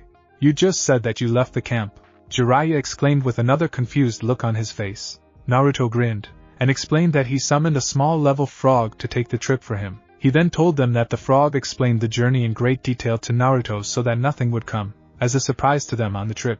He also explained that if he had left the camp, he wouldn't have been able to get back in. The group digested the information, and came to a startling discovery. Naruto was a whole hell of a lot smarter than any of them ever realized. And so after that, Naruto put out the fire, and they began to pack their belongings. Naruto was already finished, and he patiently waited for them to be ready. When everyone was prepared, he undid the seal to the cave, and they all stepped out into the morning light. Just as Naruto had said, in about 30 minutes they were in front of a huge town that looked like it had a festival going on every single day. The whole town looked like an open market, and Naruto grinned, saying to the group, "Welcome to the village hidden in the eye of the storm." Jiraiya let out a small whistle, and muttered that that was a hell of a long name for a village. Hinata and Kurenai just looked on in awe at all the sights that were before them. Naruto gave his famous foxy grin, and gave them a wink that said, "Let's have some fun." The village looked like a giant fairground. There were flashing lights, and street performers, there were entertainment booths, and there were tons of restaurants. Naruto gave Jiraiya a pleading look that told him to leave, and take Kurenai with him. Jiraiya got the hint, and dragged a protesting Kurenai as far away from the couple as possible. Hinata looked at Naruto with a look of confusion, and Naruto explained that he thought they should be able to spend some time with just each other. Hinata gave Naruto a sweet smile as she took his hand, and they began to walk through the streets taking in all the sights. The two soon arrived at a booth that had a sign above it saying "Fortunes told, as your fates unfold." Naruto was a bit skeptical about the whole thing, but Hinata told him it would be fun. After a bit of encouragement from Hinata, Naruto finally broke down and agreed to go in. Hinata squealed with joy as they entered the shop, only to find a very young and beautiful-looking woman sitting behind a small desk. She looked like a gypsy, but Naruto and Hinata both knew that looks could be very misleading. The woman eyed the two kids with suspicious eyes before asking if she could help them. Hinata took a deep breath and told the lady that they would like to have their fortunes told. The lady thought about it for a few minutes before answering, "Fine, but you each go in alone, and the boy is first. The charge is free because I find the both of you interesting, and learning about your fate will be payment enough." "I don't believe in fate, but fine, let's see just how good you are," Naruto said confidently. The woman stood up and walked to an area enclosed by a curtain. "Right this way, young one," said the mysterious woman with a chuckle in her voice. Naruto walked into the room, and Hinata sat in a chair. The woman grinned at Hinata before letting the curtain fall back into place. Hinata began to get nervous because suddenly, she didn't trust this woman very much. Naruto took in his surroundings, and found that the room looked just like he had imagined it would. The room was painted a dark blue, and had star images painted all over it. In the center of the room was a circular table with a glass orb sitting right at the middle of the table. There were two chairs, and they were both facing each other, and opposite ends of the table. The lady told Naruto to sit down in the nearest chair, and that she would be right back. Naruto watched as the woman moved another curtain, and went into a back room. Naruto sighed, and sat down in the chair. He suddenly got the feeling that this might not have been a very good idea after all. He quickly stole a glance at the curtain the woman had walked through, and saw she was still busy. He quietly took out a kunai knife, and placed it just under his right thigh, just out of a normal person's view. No sooner had he moved his hand out of the way than did the woman walk back into the room. Naruto had to do a double take on the woman to make sure she was the same person. She had changed her gypsy clothes, and dressed herself in a beautiful kimono that matched the color and pattern of the room they were in, dark blue with stars all over it. She had removed the bandana that was covering her hair, which revealed it to be a light shade of purple, like an amethyst color. Her eyes were still the same shade of hazel brown with the slightest tint of green. She truly was a very beautiful woman. "Stop gawking at me, your girlfriend wouldn't enjoy that very much," she said with a very mischievous grin on her face. "What makes you think she is my girlfriend?" Naruto asked, eyeing her cautiously. "Well, I am a physicist after all," she said, laughing with her eyes instead of her mouth. Naruto huffed, and puffed out his cheeks like a child. She gave him that grin again, and sat down opposite him at the table. "We will start with a very simple palm reading. Give me both of your hands, palms up of course, and we shall begin. Oh, and by the way, you may want to take that knife away from your thigh. Don't want to cut yourself, do you?" she said with a still playful look in her eyes. Naruto's eyes narrowed, and he pulled the knife out lightning fast, and stopped it just short of her throat. "Who are you, and what do you want with me?" Naruto didn't even have time to react when he saw her eyes turn from playful to deadly. She grabbed the knife, and twisted it so that it was clean across his neck. "Let's just take it easy. I am someone who wants to help you, but in order to do that I am going to need you to cooperate with me, okay?" she said, and he did, as she told him to do. She gently traced the creases on her skin, and gasped, "You're him. You're the one we've been looking for. You're her son. Truly this is a day among days." Naruto was stunned, as the woman got up, and ran over to him, hugging him tightly. "Why, you knew my mother?" Naruto managed to ask, seeing how his face was being smothered by her bosom. It was at this awkward moment that Hinata had chosen to step into the room. "What are you two doing?" Hinata asked, as the woman began to walk up to her. "Oh, sweetheart," the woman began, but was stopped abruptly by Hinata's open hand connecting with her cheek. The woman put her hand to her cheek with a confused look in her eyes when Hinata sputtered out, "Keep your hands off of my Naruto." Naruto, noticing that the situation was about to get out of control, decided to step in and exercise extreme intervention. Ladies, nothing seems to be as it seems, so let's all calm down and give each other a chance to explain, huh?" The mysterious woman nodded and sat down, but Hinata gave Naruto a dangerous look that let him know that he was in a lot of trouble if she wasn't satisfied with the woman's explanation. Naruto gulped and walked up to the table carefully as Hinata sat down. "Now, explain yourself please," Naruto said to the mysterious woman. "Okay, let me explain from the beginning. My name is Karen, and I am 20 years old. I am from the village hidden in the storm, as a representative of the village hidden in the sound." At this, both Naruto and Hinata tensed and reached for their weapons. "Oh, I'm so sorry, I should have made my statement a little clearer. I am not from the sound nor do I have any loyalty towards them. I am merely a representative agent for them, meaning that I deliver messages to them and receive them to give to other nations, and I also act as a representative for them at meetings with hostile nations." At this explanation, Naruto and Hinata were slightly relaxed, but were still wary. "But now to explain the whole business of me hugging Naruto here. You see, he is the only son of our greatest leader, so you can understand my excitement of being the first to meet you," Karen began, but was stopped by Hinata. "Wait just a second, I have a couple of questions. First, how do you know Naruto's and mine's names? Second, if you're from the storm, why are you here in the eye of the storm? And third, why do you care so much? Are you a high-ranking official?" "Okay, first off, I am a physicist, you know. This isn't just a cover. Second, this is our yearly celebration of the storm. And third, I am one of the members of the storm that will be training Naruto on his journey," Karen explained. "But I thought the women that would be training me were supposed to be just a little bit older?" Naruto asked carefully. "Yes, the plan was that our mothers would train you. However, my mother died 2 months ago from an unknown illness. However, they started training us to do this job since we were very young, so I am more than ready to carry on my mother's legacy. I'm so sorry about your mother, Karen. However, I am sure that you will be a perfect teacher," Naruto said. "Well, it seems that your job as escort for Lord Naruto has ended, so you can go back to your village and await his return," Karen said to Hinata. "But I'm not his escort, I am staying with him," Hinata countered Karen. "No, I don't think so. That's not the way this is going to work. Lord Naruto is going to come with me, and my friends alone," Karen said with a fierce look coming to life in her eyes. "Hold up now, I have a few things to say. Number 1, if you want me to go anywhere with you, then you are going to have to let Hinata come as well. And second, what's with all the Lord Naruto stuff?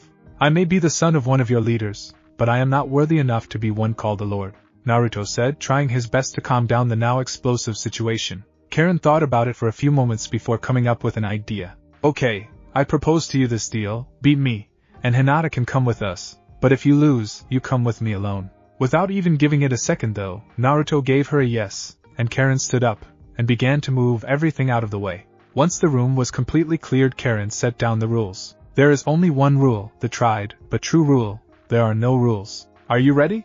Karen asked, and before Hinata could say anything, Karen yelled out a go. Karen jumped back and waited for Naruto to make the first move. "Hinata, leave the room right now. Please don't ask any questions, just do what I ask." Hinata was shocked, so she just simply nodded and left the room as fast as she could. Naruto began a series of lightning-fast hand jutsus before whispering out fire haze no jutsu. Naruto let out a pained grunt as the majority of his body heat sprayed out of his pores and filled the room. Naruto was huffing and puffing, but he managed to get out these words, "Give up now, or I will burn you, me, and this building to the ground." Naruto then put his thumb to lips and got ready to bite down. But the tides of this battle were about to change. Before Naruto could even move, Karen rushed in and delivered a bone-crunching fist into his right cheek. Naruto flew through the wall and tumbled out into the street. Naruto staggered to his feet and watched as a very confident Karen stepped out of the mist and stood just out of hitting reach. "It really was a nice try, Lord Naruto, but now you're down, so I suggest you give up before you get yourself hurt," Karen said, getting back into her stance again, just in case. I can't lose, Naruto screamed out, as he became engulfed by a black light that rocked the entire area. At this, everyone in the area began to panic, and began running in all different directions until the entire area was cleared. Slowly the light faded away, and revealed a sight that made Karen tremble with fear. Naruto stood before her, But everything was wrong. His eyes were small red slits, and he had giant black wings coming out of his back. Now it is your turn. Give up before you get hurt, Naruto said calmly. Karen wanted to fight him, but she knew that it wasn't worth either one of them getting hurt over the girl, so she held up her hands and gave up to him. That's a shame, I wanted to play, Naruto said before the light engulfed him again. This time when it disappeared, it showed Naruto on the ground face down out cold. Hinata came out of the building and saw Naruto face down on the ground. She gasped and ran up to him shaking his body and crying out his name in a state of panic. Karen just stood there and watched until 8 other girls appeared next to her. What happened here? They all asked Karen at once, and she just gave them a brilliant smile saying, It's him. We have finally found Lord Naruto. It's finally time. All the women gasped and crowded around him along with Hinata. And finally, after a long lengthy explanation, it was agreed that Hinata would follow them and stay with Naruto along his journey. All the girls agreed just as Kurenai and Jiraiya came running up. After yet another long and lengthy explanation, everyone helped move Naruto to the women's safe house and patiently waited for Naruto to wake up. To keep everything under control, the only people that stayed in Naruto's room were Hinata, Kurenai, and Jiraiya. It took him a few hours, but finally Naruto opened his eyes. He looked straight into the eyes of Hinata. She hugged him and whispered to him that everything was going to be alright. At this, Kurenai and Jiraiya exited the room, and the 8 women walked into the room. Okay Naruto, pay attention, I am going to introduce your trainers. Of course there is me, Karen the representative of the sound. Second there is Kasumi, she is the representative of the leaf, your home. Third, there is Caroline, she is the representative of the rain. Fourth is Tetra, the representative of the grass. Fifth is Tifa, the representative of the cloud. Sixth is Mika, the representative of the sand. Seventh is I am, she is the representative of the shadow. And last, but not least is Kyla, she is the representative of the light. So Lord Naruto, now you have met your trainers, shall we head to the storm now? Naruto looked over each woman carefully. This is what he saw. Karen light purple hair, Hazel with a tint of green eyes, Kasumi honey brown hair, dark brown eyes, Caroline platinum blonde hair, gray eyes, Tetra a light shade of green hair, emerald green eyes, Tifa white hair, light blue eyes, Mika sandy blonde hair, ice blue eyes, I am black hair with black eyes, Kyla bright blonde hair, like Naruto's, bright yellow eyes. A/N. I tried to get the colors to match each village, as much as possible just so you know. Naruto asked for a few moments to say goodbye to Kurenai and Jiraiya. The ladies agreed, and left the room while Kurenai and Jiraiya entered back in. They all said their goodbyes, and gave each other hugs before Kurenai and Jiraiya left, and began to head back to the leaf. Naruto and Hinata walked out of the room holding hands, and told the women they were ready. And so, all 8 women led the way for Naruto and Hinata towards the storm. However, they had a few things planned before they arrived at their destination. Along the path they came to a resting area where logs and a fire pit were sitting there along with extra logs that could be used as seats. Karen declared this to be a rest point, and everyone put down their belongings. Alright Naruto, here are the rules, it's you against all 8 of us, good luck, Karen said with a grin before all 8 women disappeared from sight. Why the hell? 8 against 1? What the hell kind of fight is that?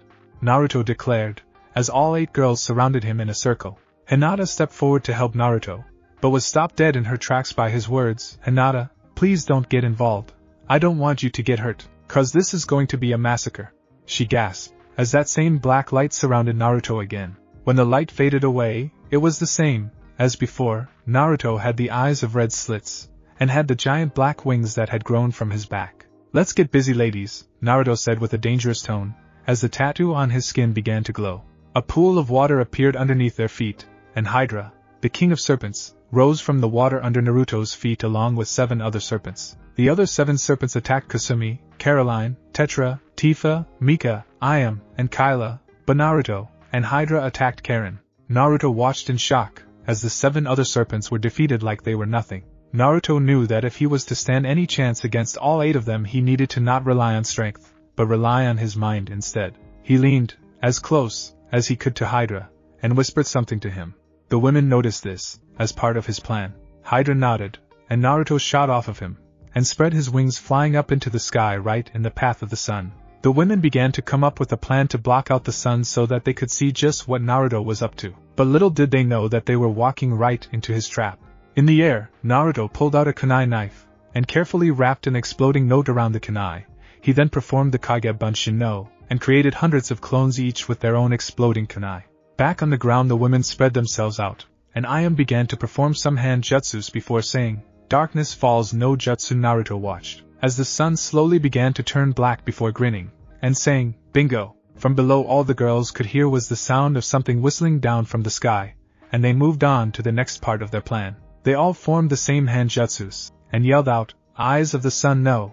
All at once, all the women's eyes began to glow a bright yellow which could be seen in the dark. Thus, this was the only downside of Naruto's plan. There was no way for him to see in this darkness, but it was too late to go back now. Without a second thought, Naruto dove straight for the ground, and screamed out, "Ninja dive bomb no!" As all of the clones fell from the sky they tossed their kunais to the ground, making them explode on impact. When the attack was over, Naruto flew back up into the sky, or so he thought, because it was so dark, and because of the attack he used. He couldn't tell which way was up or down, and he ended up crashing into the ground. He rose to his feet shakily only to feel 8 pairs of hands deliver unmerciful blows all over his body until he collapsed from complete exhaustion. The darkness slowly faded away, and Naruto saw himself looking up at all 8 women who didn't even have a scratch on them. You used your mind, sort of, but your attack was too reckless, and you didn't anticipate unknown factors like Ayam's. Other than that, you had a good idea, but you are definitely going to need a lot of practice,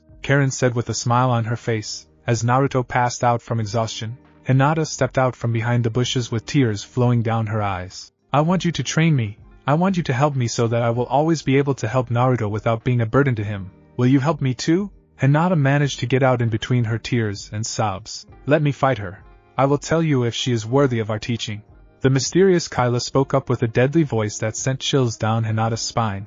All the girls talked about it, and they all agreed that it would be a good idea. So Kyla and Hinata stepped to the area where the battle between Naruto and all 8 of the women had begun, and ended. "Look out you're already scared. I can see it in your eyes. There is no way you could ever be worthy of what our training could offer. You are going to fail. It is your fate," Kyla said calmly, staring Hinata down. The words brought back the thoughts of her battle with Niji in the exam where Niji told her that she would never beat him because it was her fate. The memory of this battle with her with a sudden urge to not only beat this woman, but to beat her into the ground without mercy. Her wide eyes began to burn with determination, and it didn't go unnoticed by Kyla. "So it seems that you have finally decided to start showing me some respect. Let us begin." Kyla went into her awkward fighting stance which involved her leaving her hands dangling at her sides. "My fighting style is the Fists of the Eclipse. It was created in the Light Village, and it is very dangerous. Do not take me lightly." Kyla mentions waiting for Hinata to stand.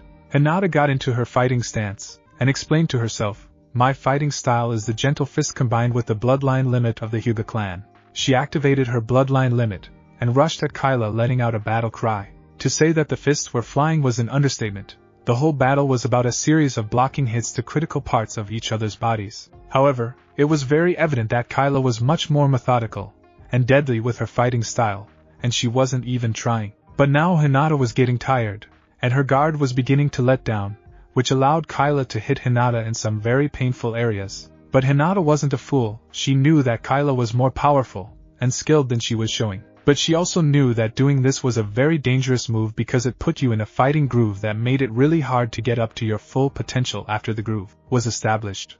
And so she continued to allow the painful shots to come in until she saw that Kyla had gotten into one of those very dangerous grooves. And so Hinata took the offensive role, and began to shut down Kyla's chakra points in her arms. Kyla jumped back, and cursed under her breath. This was her fault for not studying the Hyuga bloodline abilities, but now she knew. And she was beginning to come up with a plan to defeat this girl before things got desperate. But she was troubled. She wanted to show more to this girl, but she knew that it wasn't going to be a good idea to show them too much until they started their training. She almost wanted to smile at that.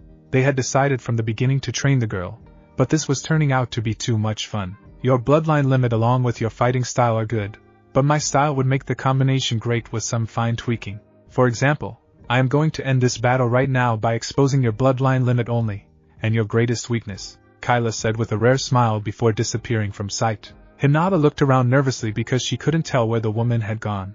All of a sudden, 2 hands came out from under the ground, and pulled her down into the ground up to her neck. Kyla jumped out of the ground, and looked Hinata right in the eyes saying, "You have proven that you truly are worthy to be trained. Yours will begin along with Naruto's, as soon as we get you situated in the Storm Castle, the place where you will be staying." And so, after Naruto had woken up, and the whole situation had been explained to him, they packed up all their stuff, and began to trek up the hill known fittingly as Thunder Hill. They named this for two reasons. One was because this was the hill where you could begin to see and hear the storm that constantly surrounded the village, and two, it was the hill that overlooked the storm. When they reached the top of the hill, Naruto and Hinata gasped in awe at the beautiful city that was surrounded by a never-ending storm. The whole town had a Gothic architecture theme to it. The town was also in a circular pattern with a massive castle in the center. "Welcome to the village of the Storm Lord Naruto," and Lady Hinata.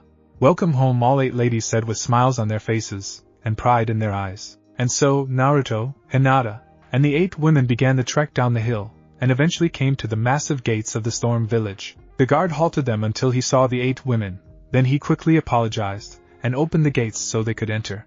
And truly the village was amazing. For Naruto, he no longer received the hateful glares he had gotten used to from the leaf. Instead everyone looked upon him with interest, and a common respect. And before they knew it, they were at the gates of the massive building known as the Storm Castle. Naruto let out a low whistle before grabbing Hinata's hand, and saying, "Let's go." 8 years later, 2 lone figures stood on a hill overlooking the northern gate of Konoha. The 2 figures were outfitted in oversized traveler's cloaks with hoods that shadowed out their faces. The cloaks were as black as a moonless night sky with the image of lightning decaled all over them. "We're home. It took us 8 years, but we are finally home," the shorter person said to the taller one. The taller one simply nodded, watching the gate in search of guards. On this particular night, a very bored Kakashi and Sasuke were standing watch when the wandering eye of Sasuke spotted the 2 figures on the hill. Sasuke immediately leapt into action, which caused Kakashi to put down his dirty little book and watch the scene unfold. "Who are you, and what business do you have with this village?" Sasuke asked cautiously. He couldn't quite place his finger on it, but something told him that he knew these 2 strangers. "Now Sasuke, is that any way to treat old friends?" the taller of the 2 asked without revealing his identity. Sasuke didn't even think about what he did next, but out of pure instinct he turned on his bloodline limit and charged the taller figure with a battle cry. Sasuke went to throw a punch, but was caught off guard by what happened next. At the moment when his fist connected with the figure, it went straight through and sank into the cloak. "What is Kami's name?" Sasuke cried out, as he jumped back into a defensive position. "TSK, TSK, TSK, Sasuke, don't you know that you can't hurt a ghost?" the taller figure asked without showing any emotion in his voice. With that, the figure slid his hood down and slung it over his shoulders. The sight seen shocked Kakashi and Sasuke to the core, for before them stood a mirror image of the 4th Hokage himself. The figure was tall and very well built. The blonde hair looked as if the sun had created the color itself. The figure's eyes were a very cerulean blue, and looked like they could gaze into your very soul. It didn't take a genius, which Sasuke was, to figure out who this mysterious person was, and Sasuke could only sum it up with one word: Naruto. "It's so good to be home with my old friend. I've missed this place," Naruto said with a smile on his face, as he walked up to his old teammate and hugged him tightly. Sasuke hugged the man back, and felt tears coming on, which he quickly hid away. "It's good to see you again, Naruto," Sasuke said, as he slapped the man's back softly. Kakashi leaped down from the tower with 2 kunai knife drawings. "Friend or foe, Naruto?" was all the older man asked. Sasuke broke away and looked at his old teacher like he was crazy. "Have you lost yourself in Kakashi? It's Naruto. I am neither friend nor foe. I am an ally, and that's all you need to know, Kakashi. Now I am in a hurry. Let me through to see the Hokage, and don't even think about fighting me. I don't want to hurt you," Naruto said with the same emotionless voice. "Where is your headband, Naruto? Why aren't you wearing the thing that used to matter to you so much?" Kakashi asked. "I am no longer a member of this village, Kakashi. I belong to the storm now," Naruto said while pulling out a headband unlike anything either Kakashi or Sasuke had ever seen before. In the center of the headband was the symbol of a lightning bolt, but etched on either side in perfect order were the symbols of every ninja village ever recorded in the Leaf's history, along with some that neither of them recognized. Kakashi made a quick mental count, and found about 16 different symbols in all, excluding the lightning bolt. Naruto took the headband and fastened it tightly on his forehead. Kakashi and Sasuke immediately went into battle positions and screamed out "traitor" as they rushed him. Naruto growled and did a backflip, relieving himself of the traveler's cloak. His outfit was a skin-tight black shirt covered by a black vest and shadow camo pants. He wore 2 belts that crisscrossed just above his crotch. The belts held many different forms of kunai. Also noticeable was that he had 2 sacks strapped to his thighs, which seemed to be carrying small beads embroidered with kanji symbols. Naruto landed lightly on his feet and held up a hand, which caused the 2 attackers to stop in their tracks. "Don't do this, I don't want to hurt you, please just let me talk to Tsunade, and I'll be on my way. Kakashi and Sasuke were about to charge again when Sakura, who was now the new Hokage under the leadership of Tsunade, leapt down in front of the two. Just what in Kami's name do you think you are doing attacking Naruto? Sakura said in that very dangerous tone that Tsunade taught her. Kakashi and Sasuke bowed, and apologized saying, sorry Hokage-sama, but Naruto has become a traitor to this village, and has joined with the storm. At this, Sakura turned, and looked at Naruto, and the other cloaked figure that now stood beside him. Hokage-sama? Congratulations Sakura, you deserve it, Naruto said with nothing but respect in his voice. And congratulations on your promotion of Tsutomukage, Naruto, Sakura said with a smile on her face. A/N, Tsutoma means storm, and because I couldn't think of anything else, I just added Kage after it, lol. Kakashi and Sasuke were shocked to say the least, and were now grateful that Sakura had stepped in to stop them, otherwise they might have been killed. We are so sorry for Naruto. We had no idea what Kakashi tried to say, but was interrupted by Naruto. No need to apologize Kakashi, you and Sasuke were just defending the village, and I can't blame you. I know that you and Sasuke have questions, but I need to ask that you wait until later, perhaps tomorrow, so that I can talk to Sakura, okay? Naruto asked. A sudden cough caused Naruto to pale, and spin around on his heel. Oh, I'm so sorry, how rude of me. Of course, Hinata escorted me here, Naruto said sheepishly scratching the back of his head. Hinata came forward, and pulled off her traveler's cloak. The sight seen once again surprised everyone in eyesight. Hinata's hair was very long. Sakura guessed that it flowed down to her ankles. Her eyes had a special sparkle in them that seemed to be caused by some sort of. Her height put her at about the same as Sakura. To say the very least, Hinata was a very beautiful woman. Both of you please follow me to my office. I will send for Tsunade. We have many questions that need to be answered. Naruto and Hinata simply nodded, and followed the pink-haired woman back to the Hokage Manor, the place that started this entire journey. When they arrived at the office, Sakura took her seat next to Hokage's chair, and Tsunade stood right beside her. On the other side of the desk, Naruto sat down, but Hinata stayed standing at his side. Hinata, this isn't a hostile country. Relax, and take a seat, babe, Naruto said with a sweet smile on his face. Hinata gave him a half-hearted glare, but then took a seat next to him, and Sakura spoke. We want to know everything about Naruto, from the time you got there until now, Sakura said looking at Tsunade, who simply nodded in agreement. Well, 8 years of information is going to take a long time, Hokage-sama, Naruto said in a polite and businesslike tone. First off, we are all friends here, just Sakura is fine Naruto. And second, I hate to use a pun, but we've got all the time in the world to listen, Sakura said with a sweet smile. Well okay, then it began like this. Naruto began. The end. Thanks for watching my video, and make sure to check out the author of this fanfic. Link is in the description. See you next time. Till then, sayonara.